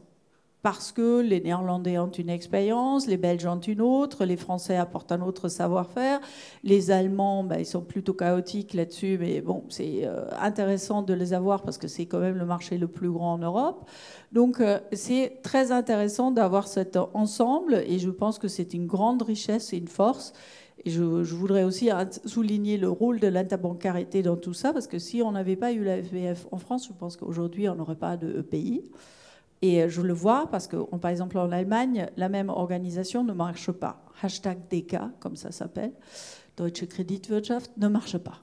Et donc, c'est un vrai acquis d'avoir une enceinte dans laquelle les concurrents restent quand même des concurrents, mais débattent vraiment sur le sujet de fond, sur qu'est-ce qui fait qu'on fait du bon paiement, qu'est-ce qu'il faut pour faire avancer l'industrie. Et c'est dans cet esprit-là qu'on continue à faire EPI. Donc je voulais juste donner ces quelques remarques et finir sur une remarque sur le règlement de la Instant Payment. Ça avait été dit dans différents forums, mais ça reste vraiment encore à régler. C'est la partie AML sur le contrôle des listes internationales. Aujourd'hui à Bruxelles, on a encore parlé de ça.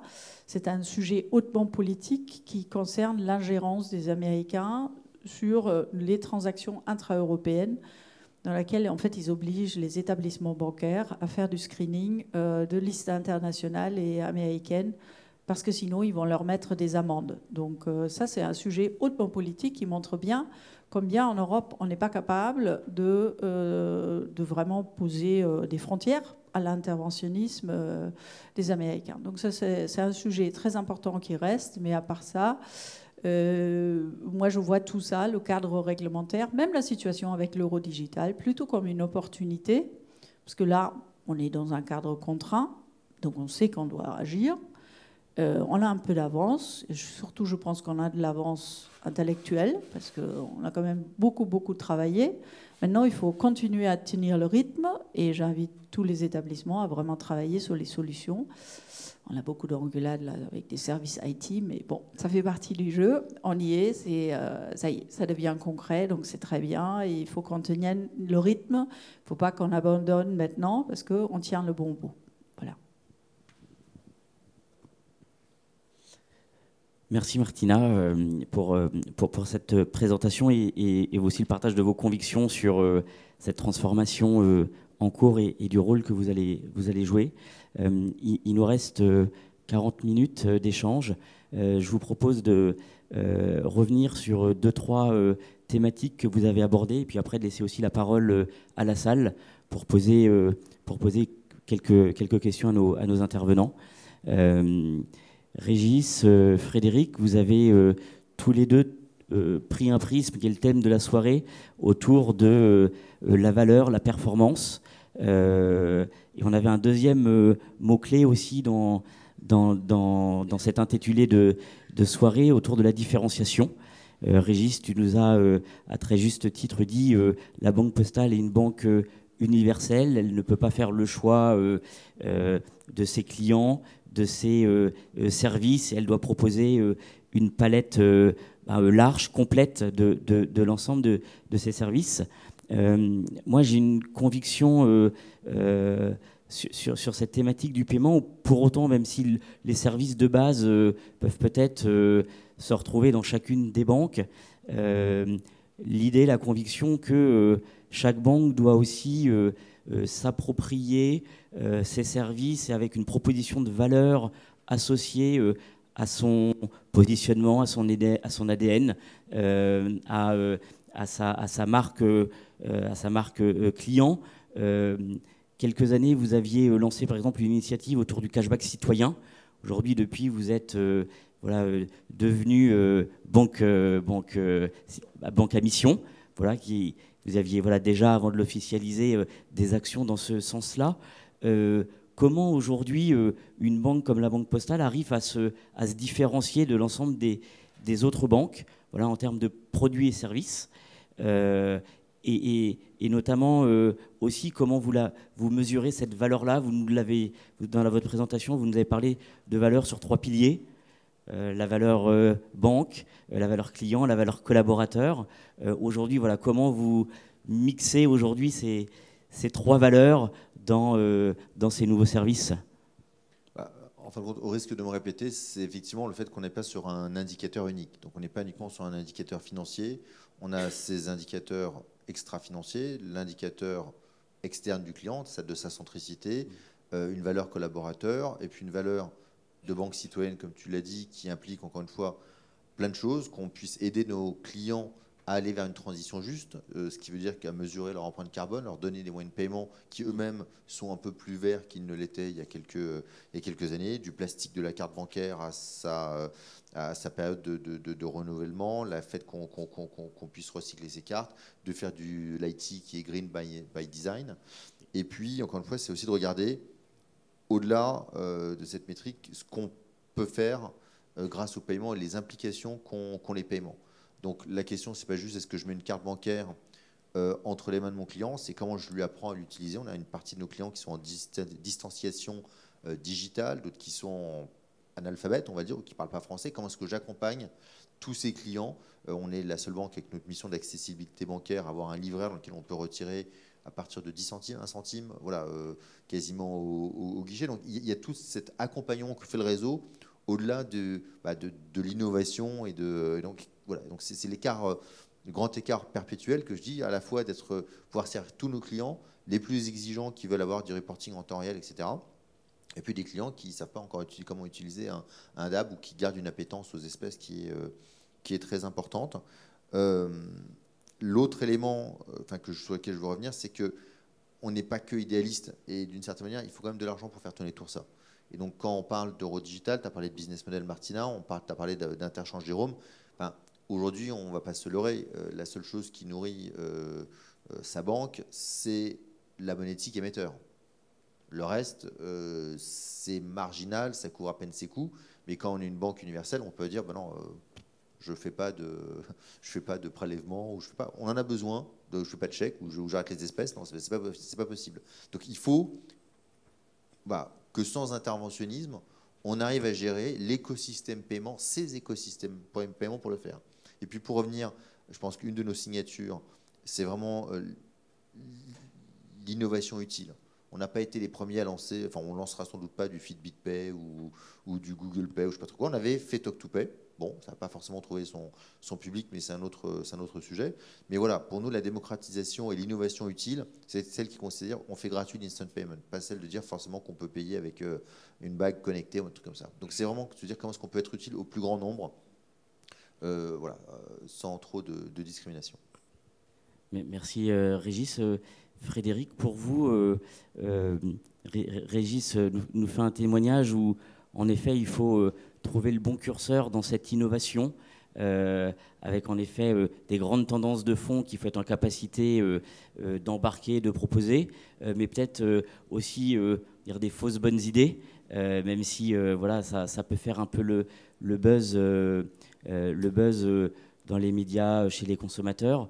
Aujourd'hui, vous, par rapport à votre offre et puis par rapport à cet écosystème riche qui continue à se développer, comment vous voyez la suite et peut-être aussi comment vous voyez les chemins que vous voulez laisser sur le côté, parce que n'étant pas porteuse de valeur et porteuse de différenciation? Déjà, les innovations utiles ou inutiles, quand on regarde derrière nous, on peut en faire un certain bilan. Je pourrais parler de Moneo, par exemple. Moi, je trouvais ça relativement utile intellectuellement, mais ça n'a pas trouvé son public. Moneo version 1, je sais pas, pour tout le monde n'a peut-être pas connu dans la salle, Moneo. Quand on regarde les wallets, alors j'ai vu Fabrice Donnel de BPCE qui m'a fait la liste du cimetière des wallets. Il n'a fait pas tort d'ailleurs sur tous ceux qui les a listés. Je pense qu'aujourd'hui, c'est vrai qu'il y a un point majeur qui va arriver puisqu'on est quand même dans une mutation. Quand on a vu les évolutions comportementales vis-à-vis de la carte. Et donc on est passé de la carte contact à la carte sans contact. Il faut mesurer le niveau d'effort de l'écosystème pour faire adopter la carte sans contact. Il faut mettre des TPE NFC sans contact. Moi, j'étais directeur général d'un Génico. Je peux vous dire que personne ne voulait mettre 20 €. Les banques ne voulaient pas à l'époque, en 2008-2009, mettre 20 € de plus par TPE pour accepter du sans contact. Donc il y avait un frein comme ça parce qu'il y avait un investissement. Le bénéfice n'était pas trop perçu. Maintenant, 10 ans plus tard, évidemment, ça paraît évident. Mais on était sur une évolution presque marginale qui consistait à mettre la carte au-dessus du TPE plutôt que dedans. On parle de ça, ça a mis 10 ans.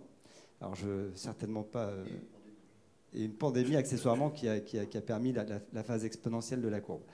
Nous, notre expérience chez l'AFP, d'abord, elle est qu'on peut faire tous les systèmes du monde. À la fin, si les utilisateurs, qu'ils soient commerçants ou consommateurs, ne comprennent pas le bénéfice, ils ne l'adopteront pas.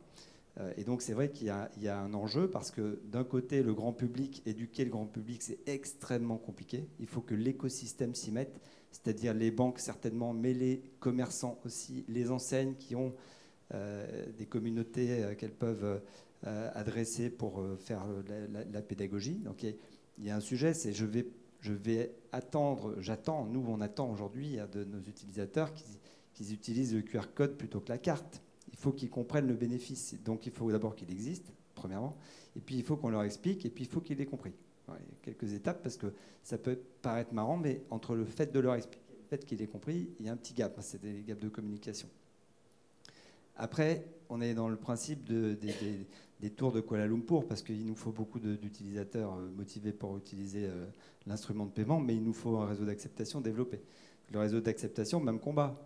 Il faut que le commerçant, le retailer, il se dise, bah oui, évidemment, voilà mon bénéfice. Donc il faut qu'il matérialise son bénéfice.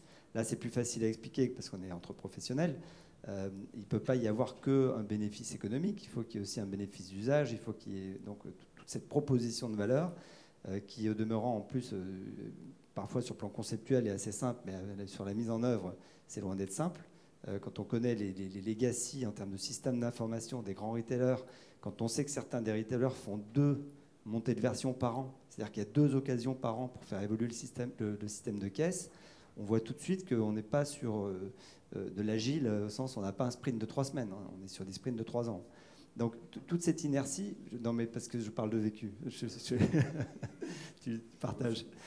Donc on a ce champ d'enjeux entre le commerçant qui lui doit faire des investissements et des investissements au niveau de son système d'information, des investissements en termes de conduite de changement, puisqu'il faut former les personnels, les directeurs de magasins, les trésoriers, comptables et tout, j'en passe, puisqu'en fait on est quasiment sur un nouveau moyen de paiement. Donc c'est des nouvelles lignes en compta, c'est un nouveau mode de réconciliation et j'en passe. Il faut former les magasins puisque quelque part l'hôte ou l'hôtesse de caisse doit savoir de quoi il parle face au client final avec tout ce qu'on a comme complexité, le turnover. Nous on a formé les 20 000 hôtesses de caisse d'Auchan. Un an après il n'y en avait plus une qui faisait partie de la première formation. Parce que c'est un effort qu'il faut mesurer. Et donc nous on est dans ce point de concentration sur comment est-ce qu'on matérialise un bénéfice simple à communiquer et avec, je dirais, promesse tenue. Parce que souvent, on a des bénéfices, puis on se rend compte qu'en fait, bon, c'est vrai sur le papier, mais dans la vraie vie, ça ne marche pas. Et ça, c'est fatal. On l'a vécu, parce qu'on est passé par toutes ces étapes où on a fait une super promesse, tout le monde a trouvé ça génial, puis ils se sont rendus compte qu'en fait, ça ne marchait pas vraiment comme ça. Parce que soit pas dans tous les points de vente, etc. Donc, c'est cet enjeu. Je pense que quand on on voit la difficulté de passer au sans contact. On peut imaginer la difficulté dans laquelle on est, nous, aujourd'hui, d'arriver à faire l'adoption QR code. Alors, ce qui est intéressant, parce que je veux quand même avoir des axes positifs, c'est qu'on a des adoptions incroyables, mais quand il y a un problème et que le problème est résolu. Par exemple, on a été depuis 2015 l'application de paiement dans les festivals de musique. Festival de musique, c'est toujours compliqué avec les moyens de paiement parce qu'on ne peut pas payer en carte bancaire, il faut aller rechercher une carte prépayée qu'il faut recharger, il faut faire la queue pour obtenir la carte, puis il faut faire la queue pour la recharger, bref, c'est un enfer. Avant, il y avait même des jetons. Et bien là, avec l'application, on n'a plus tout ça à faire. Aujourd'hui, tous les festivals qu'on fait, on fait de l'ordre de 50%, donc on est quasiment mainstream. Je prends les univers étudiants. Les étudiants, dans les BDE, ils n'ont pas de TPE et ils n'acceptent pas des paiements par carte. Parce que c'est compliqué, il faut un contrat commerçant, il faut une banque, il faut un mainteneur, enfin c'est presque pour eux c'est bizarre, puisqu'il y avait alors effectivement Lydia, il faut rendre à César ce qui appartient à César, Lydia qui a ouvert le chemin de tu peux encaisser avec ton mobile, etc. Et là c'est pareil, nous on est, et je parle pas de P2Pro Martina, mais quasi pareil, de P2 organisation, association étudiante. Eh bien, tous les associations collectent. Alors, ils ont beaucoup de collectes, la soirée d'intégration, le week-end de ski, la buvette. La buvette marche bien. Et donc, ils utilisent tous leur application mobile pour encaisser. Donc, il y a la démonstration que quand on résout un problème avec une solution simple, un problème simple à expliquer, donc qu'on perçoit, et avec une solution simple à adopter, il n'y a aucun problème d'adoption. Mais quand on prend à l'échelle globale du retail, effectivement, nous, on arrive à travailler sur des niches avec beaucoup d'efficacité. Et on attend de pouvoir être rejoint parce que la pédagogie et l'éducation requièrent que tout l'écosystème y contribue. C'est certainement pas la coquille de noix, l'AFP, qui va pouvoir faire ce travail. Mais en tout cas, d'abord, pour être très optimiste, ça marche, comme je l'évoquais. Et puis, un petit point quand même, pour être aussi optimiste, c'est que dans une région du monde, on a des taux de pénétration de wallet qui sont de l'ordre de 90-95%. On a reçu le CEO de KakaoPay, donc qui est le wallet de Corée, Corée du Sud. Il a quasiment 100% de pénétration sur les 18-35 ans. Donc bon, il y a plein de raisons à cela. Quand on voit évidemment d'abord la pénétration et le panorama d'usage d'un wallet comme Alipay ou WeChat Pay, effectivement, il y a un sujet, mais les fondamentaux ne sont pas les mêmes, donc, et culturels, et politiques, etc., ça, qui font qu'on ne peut pas forcément les prendre en exemple. En tout cas, il ne faut pas espérer faire comme eux pour atteindre le même résultat d'usage. Merci Frédéric.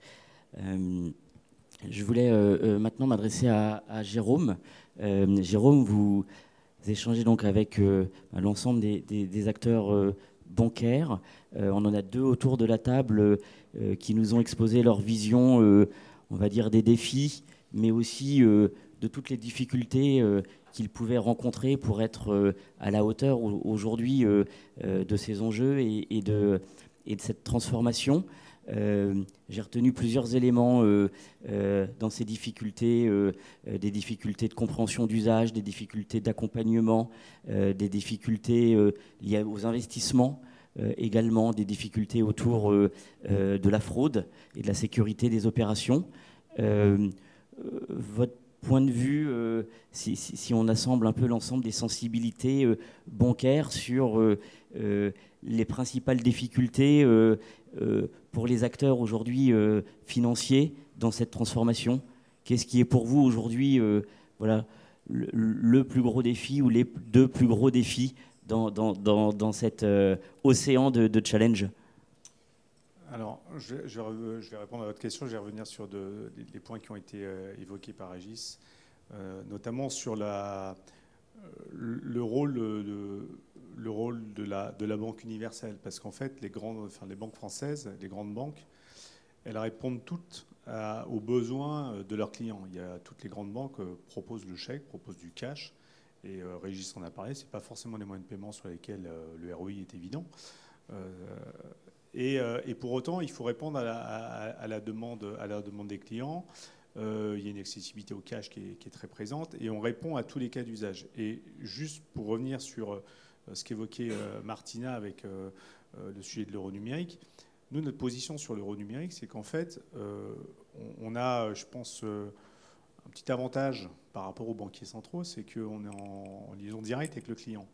Et donc, jusqu'à preuve du contraire, on arrive à répondre plus ou moins bien, plus que moins d'ailleurs, aux besoins du client. Et dans tous les cas d'usage qui existent aujourd'hui dans les paiements, on arrive à avoir une solution qui permet au client de payer. Et ça, que ce soit par des moyens de paiement dits obsolètes, style comme le cash, comme le chèque, mais qui répondent et qui ont des... il y a encore des associations, encore des médecins qui n'acceptent pas la carte et qui acceptent que du cash ou du chèque. Et donc, en fait, il faut être en capacité de proposer des moyens de paiement qui permettent de répondre à ces situations.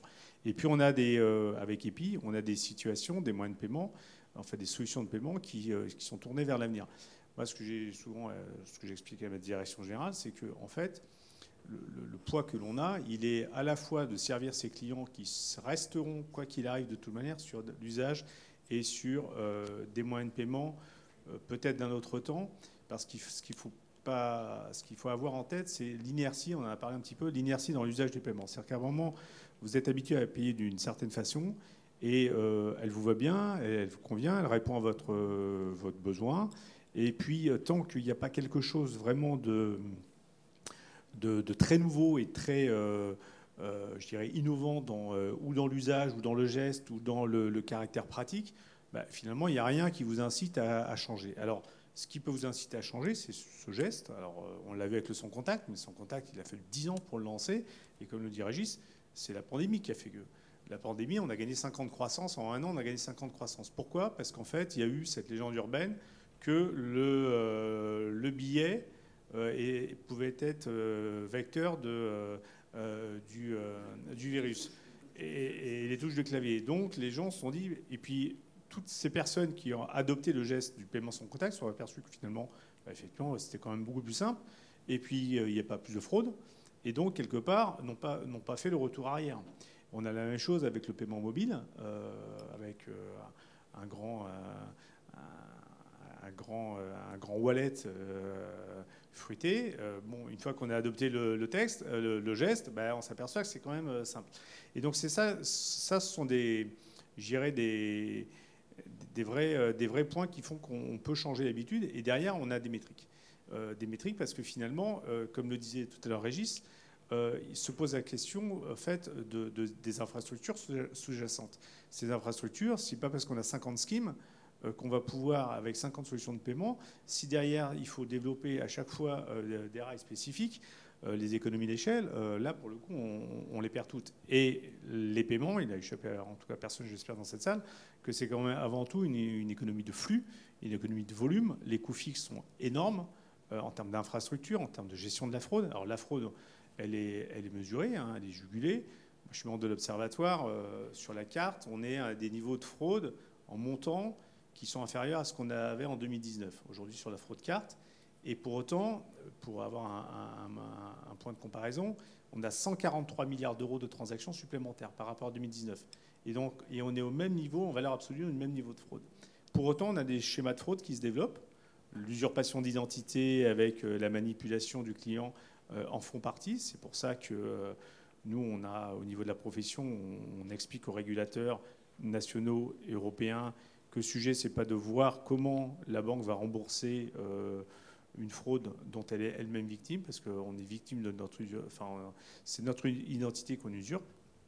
C'est de travailler en amont et d'éviter que cette fraude puisse s'opérer. Et cette fraude, elle peut s'opérer, on peut éviter qu'elle soit effective juste en expliquant aux opérateurs télécoms qu'ils ont juste un devoir, c'est de protéger les lignes téléphoniques. Donc il y a une loi qui doit entrer en vigueur le 25 juillet, donc il leur reste 3 semaines pour la mettre en application. On va être très vigilant à ce que ça soit couvert, suivi des faits, et on mène le même débat au niveau européen. Juste après un autre point par rapport au point qu'a soulevé Martina sur la concurrence entre... le biais de concurrence plus exactement entre la MNBC et EPI. C'est un point fondamental, Frédéric en a parlé tout à l'heure, c'est que derrière, il faut aller chercher le client. C'est-à-dire que on est sur des marchés bifaces. C'est-à-dire que si on est les seuls à émettre un produit, mais que le commerçant n'accepte pas le produit, on aura un moyen de paiement, mais derrière. Et inversement, le commerçant, il est tout à fait disposé à développer une solution de paiement, mais il se dit, mais oui, mais est-ce que les clients seront équipés? Donc on est obligé d'avoir ces deux volets. Et là, Martina le dira mieux que moi, mais là, il faut aller chercher, il faut aller draguer les commerçants, il faut expliquer à la SNCF qu'ils ont tout intérêt à faire du EPI, il faut aller chercher Auchan, il faut aller chercher Ikea, il faut aller chercher Total. Et puis de l'autre côté, on a la Banque centrale qui peut, elle, s'asseoir sur un règlement européen qui tombe et qui dit finalement l'euro numérique sera accepté partout. Bon, alors ça quand même, je pense que ça interroge. Et puis après, alors l'avantage que l'on a avec EPI, c'est qu'EPI est décidé. C'est voté, c'est acté, c'est lancé. L'euro numérique est financé. Oui, parce que ça, c'est un point qu'on n'a pas abordé. L'euro numérique, il est pas encore décidé. Ça travaille. Je ne sais pas comment il sera financé. Il y aura une dépense publique très importante, ça c'est sûr. Il y aura une dépense privée très importante, ça aussi c'est sûr. Tous ceux qui ont géré la mise en place de solutions de paiement, on peut regarder ce qu'a coûté le CEPA. Chez chaque scheme a son volet je sais pas, le Régis peut peut-être nous donner en tout cas estimer l'investissement pour un groupe bancaire comme la Banque Postale, la mise en place du CEPA, c'est colossal. Et côté commerçant, c'est pareil, parce que côté commerçant, il faut être en capacité d'accepter ces nouveaux moyens de paiement, d'éduquer, de faire le cash management, tout ça.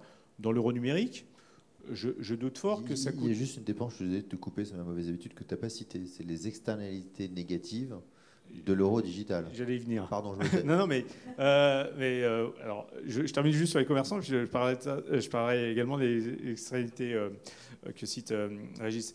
Le commerçant, il va falloir qu'il adapte quand même ses infrastructures de paiement, son infrastructure de paiement à cet euro numérique. On n'a toujours pas compris encore, ça fait quand même 2 ans et demi maintenant qu'on regarde le sujet, on n'est pas les seuls à voir quel est le cas d'usage auquel on répondait. Donc on a l'impression que c'est une solution qui cherche son problème. Bon, donc ça nous interpelle un petit peu, parce que moi j'imagine pas un seul instant que le commerçant, quand il va accepter l'euro numérique, il va pouvoir fermer sa caisse le soir tranquille. Non.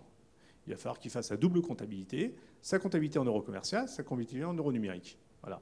Et puis, je pense qu'il aura dû... Alors, peut-être pas d'euro numérique. Il n'est pas censé. Enfin, ils ne sont pas censés avoir de dépôt en euro numérique. Oui, mais enfin, il va quand même falloir qu'il fasse un petit peu reporting pour expliquer où est-ce que ces euros numériques sont partis.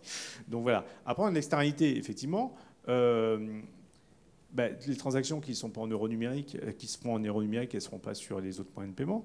Donc, quelque part, il y a une concurrence sur les autres moyens de paiement, une concurrence qui est frontale. Alors, par un biais le biais qui impose le cours légal, mais ça veut dire que la transaction que je fais en euro numérique, je ne la fais pas sur la carte, et je ne la fais pas sur le virement instantané. Donc, mon infrastructure carte en virement instantané, finalement, elle a moins de flux. Et si elle a moins de flux, elle devient plus chère, marginalement. Et donc ça, c'est quand même des sujets, qui sont importants. Après ça, les dépenses qui sont en euros numériques, ça veut dire que j'ai des dépôts qui étaient aujourd'hui au bilan de la banque commerciale, qui partent en bilan banque centrale. Donc il y a des dépôts qu'on n'a plus. Et donc ça veut dire qu'il faut qu'on se refinance. Si on se refinance, ça veut dire que l'accès au crédit, pour les particuliers comme pour les entreprises, il sera différent. Différent, c'est-à-dire un peu plus cher. Voilà. Tout ça, quand même, à un moment, il va falloir que ça prenne dans le débat et qu'on n'imagine pas un seul instant que l'euro numérique, c'est juste une super solution qui vise à répondre à un sujet de souveraineté européenne. Parce que la souveraineté européenne, si on veut vraiment la mettre en place, on a toutes les briques en Europe. On a tous les schemes CEPA, ça fait 15 ans qu'on les a développés, le virement, le prélèvement, le virement instantané. On a toutes les briques, les infrastructures, qu'elles soient banque centrale, Target, TIPS, qu'elles soient nationales ou européennes. State, Régis peut en parler, il pourra mieux en parler bientôt. Et puis, on a les solutions qu'on développe, et puis c'est une solution souveraine de paiement. Que cette question elle soit présente dans le débat politique au niveau européen, c'est évident, et je trouve, en tant que citoyen européen, c'est nécessaire. On le voit bien dans le contexte dans lequel on évolue. Mais on n'a pas la réponse qui est proposée, elle n'est pas pertinente. Alors peut-être que finalement, l'euro numérique, c'est, je dirais, un aiguillon qui oblige l'écosystème et les banques et les industriels à se dire, faites EPI, mais ok, vous faites EPI, mais maintenant il faut délivrer parce que sinon on sortira. Alors si c'est ça, ben, tant mieux, ça nous fera avancer plus vite. Mais voilà, je pense qu'il faut quand même, et on n'a pas parlé de la privacy, parce qu'en fait, quand on nous dit que l'euro numérique, c'est du cash plus, le cash, il n'est pas traçable. Hein. L'anonymisation totale du client, si je vous donne 50 €, personne ne sait que c'est moi qui vous ai donné 50 €. Vous avez 50 €. Avec l'euro numérique, le sujet de l'anonymisation, dès qu'on est sur des sujets numériques, on va dire qu'il est relatif. Merci Jérôme. Pour finir le débat, peut-être finir par Martina. Martina, on a souvent échangé autour d'EPI, en effet, autour de difficultés de mise en œuvre dans son fonctionnement, dans son positionnement. On voit que c'est des défis qui ont été gagnés, levés, là avec un pilote qui s'annonce pour cette fin d'année. Comment vous voyez vous, la suite en termes d'enjeux? Naturellement, il y a forcément un enjeu fort de souveraineté, donc avec des enjeux politiques au niveau de l'Europe qui sont apportés. On a aussi échangé, notamment par le prisme de Régis et de Frédéric, sur des enjeux d'adoption qu'il ne faut peut-être pas négliger non plus dans cette transformation. Dans la suite d'EPI, quelle sensibilité vous avez et voilà, quelle thématique vous priorisez dans votre, on va dire, champ de bataille de la suite et de l'aventure d'EPI? Le challenge vraiment numéro un, d'une façon incontestée, c'est de livrer, d'être visible dans le marché, parce que c'est très attendu. On a une très bonne, on va dire, résonance, comme je disais, auprès des commerçants, auprès des autres acquéreurs, et surtout aussi vis-à-vis des autres communautés, parce que les 4 pays européens, c'est très sympathique, c'est 60% de toutes les transactions en Europe, mais c'est pas encore l'Europe. On ne va pas dire que là, on a fait une solution européenne. C'est la première européenne dans l'esprit et dans le setup de base, mais c'est pas pan-européenne au sens propre. Mais enfin, c'est clair. À l'heure quand je parle, il y a mes collègues qui sont en entretien avec une autre solution nationale qui s'interroge aujourd'hui sur son propre avenir. C'est normal, parce que face à EPI, avec le fait que la plus grande solution interbancaire, la seule qui a vraiment super bien marché en e-commerce, c'est-à-dire iDeal, ayant fait le choix de migrer vers EPI, ça pose quand même la question à toutes les autres solutions nationales ou locales de qu'est-ce que moi je vais faire, à commencer par les Espagnols, mais aussi par les Italiens, etc. Mais c'est pas aujourd'hui pour moi le sujet numéro un, parce que ça viendra tout naturellement si on livre. Pour moi, c'est plutôt tenir le rythme. Ce qu'on a fait jusqu'à présent, c'est bien, mais maintenant, il faut lancer dans le marché. Donc, il faut qu'on réussisse maintenant cette coopération dans la pratique avec les banques. C'est ça qui donnera le là sur la suite. Si on ne le réussit pas, ça va s'effondrer comme un ballon de baudruche. Donc il faut qu'on vraiment on réussisse cette première mise en marché sur le P2P, parce que ça sera très important pour voir vraiment pour le consommateur, est-ce que ça a de la valeur. Les commerçants attendent beaucoup de ce premier pas vers le P2P, parce que pour eux, ça veut dire de l'adoption. Je signale quand même qu'il y a 2 solutions, c'est-à-dire Swish et Bizum, qui ont réussi parce qu'ils ont fait du P2P. Et ça déclenchait vraiment, et ça permet de limiter les coûts qui a sinon un réseau d'acceptation.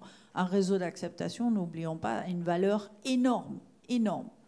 Donc, et c'est pour ça que l'avantage du régulateur de l'imposer pour l'euro digital a aussi un avantage énorme pour l'euro digital s'il l'impose tout simplement. Mais si on réussit cette première étape, je pense que la suite va être assez naturelle. Et un aspect qu'on oublie tout le temps, et pourtant on le sait tous en tant qu'experts de paiement combien c'est important, c'est l'acceptation en dehors même des frontières de l'Europe. Parce que aujourd'hui, si on demande à un client pourquoi on choisit telle et telle carte, c'est une carte internationale, je ne sais jamais si un jour je ne vais pas voyager, etc., que j'en aurai besoin. Là, je suis sûre que ça marche partout. Avec Instant Payment ou l'euro digital, on en est quand même très très loin de ça. Donc le vrai défi que je vois derrière, c'est cette acceptation internationale. Je ne suis pas outre mesure inquiète parce que je vois que partout dans le monde, des solutions d'instant payment, real-time, immediate, whatever, se développent beaucoup et que je vois très bien comment on pourrait faire fonctionner tout ça. Pour une fois, c'est moi qui vais défendre l'interopérabilité alors que je la déteste pour l'Europe. Mais c'est le prochain challenge, je veux dire, de grande envergure et peut-être un challenge plus court-termiste qui fait beaucoup de peur justement aux banques parce qu'aujourd'hui, elles vivent de la carte. Il faut bien se l'avouer. C'est de comment faire coexister ce nouveau moyen de paiement, comment je ne me coupe pas une jambe sans avoir vraiment encore découvert un nouveau terrain de jeu pleinement et de garantir que demain, il y a encore un business model. Parce que oui, avec cette course frénétique, il faut que ça soit gratuit. Là, on a au moins l'avantage avec EPI qu'on peut montrer les comptes à la commission parce qu'on commence de zéro. On a une comptabilité propre pour dire oui, non, ça coûte de l'argent. Et en Europe, il y a un principe économique en droit économique européen qui s'appelle on n'a pas le droit de vendre à perte. Donc moi, j'insiste toujours à la commission pour dire ne nous obligez pas de sortir ces principes de droit parce que ça serait illégal. Donc je pense qu'il faut saisir aussi cette opportunité qu'on a enfin de pouvoir démontrer aux régulateurs. Premièrement, en Europe, on est les moins chers dans le monde entier. Enfin, il n'y a nulle part ailleurs que le paiement coûte moins cher. Et deuxièmement, là, on a une possibilité de prouver la structure coût et donc de construire un business model sain avec une marge qui est nécessaire pour l'innovation dessus. Donc ça me paraît aussi une bonne opportunité pour mettre les points sur les i vis-à-vis du régulateur. Merci Martina. Il nous reste 5 minutes. Peut-être s'il y a des questions... pardon. S'il y a des questions dans la salle.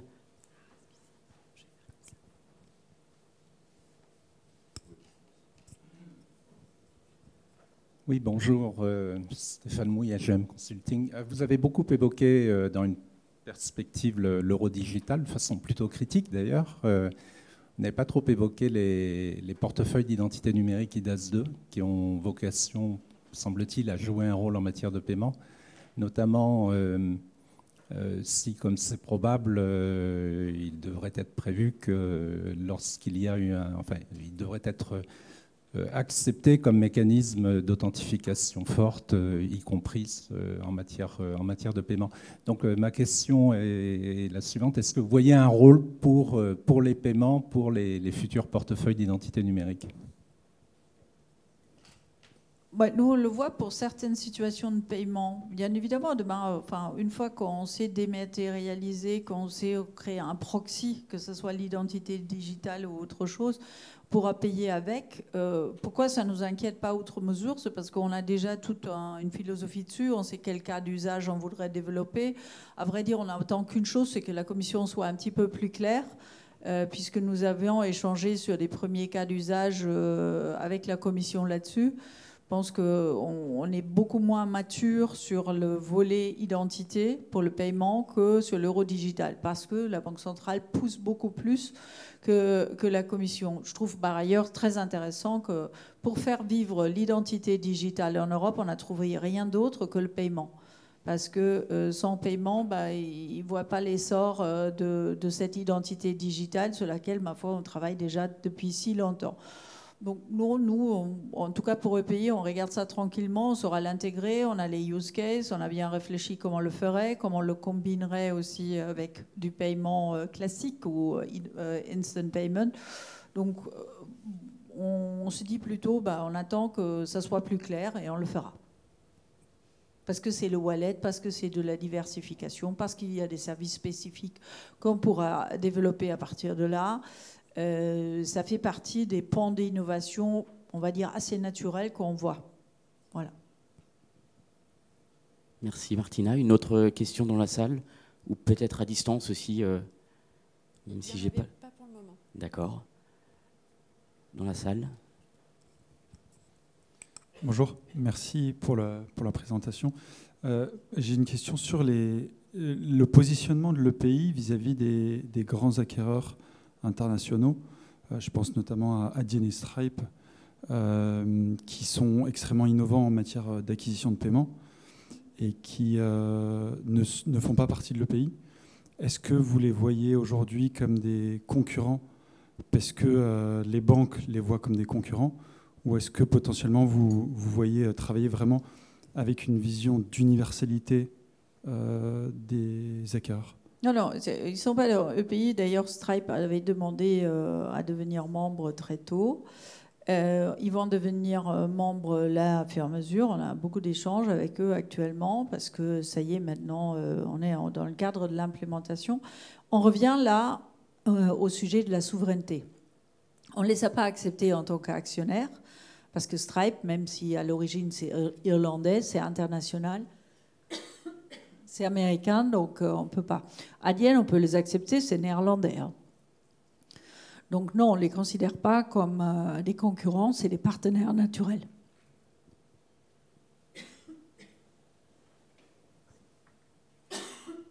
Une dernière question dans la salle. Il nous reste quelques minutes, mais... Eh ben, je vous propose de clôturer la séance. Je tiens à remercier très, très, très chaleureusement nos 4 invités de ce soir.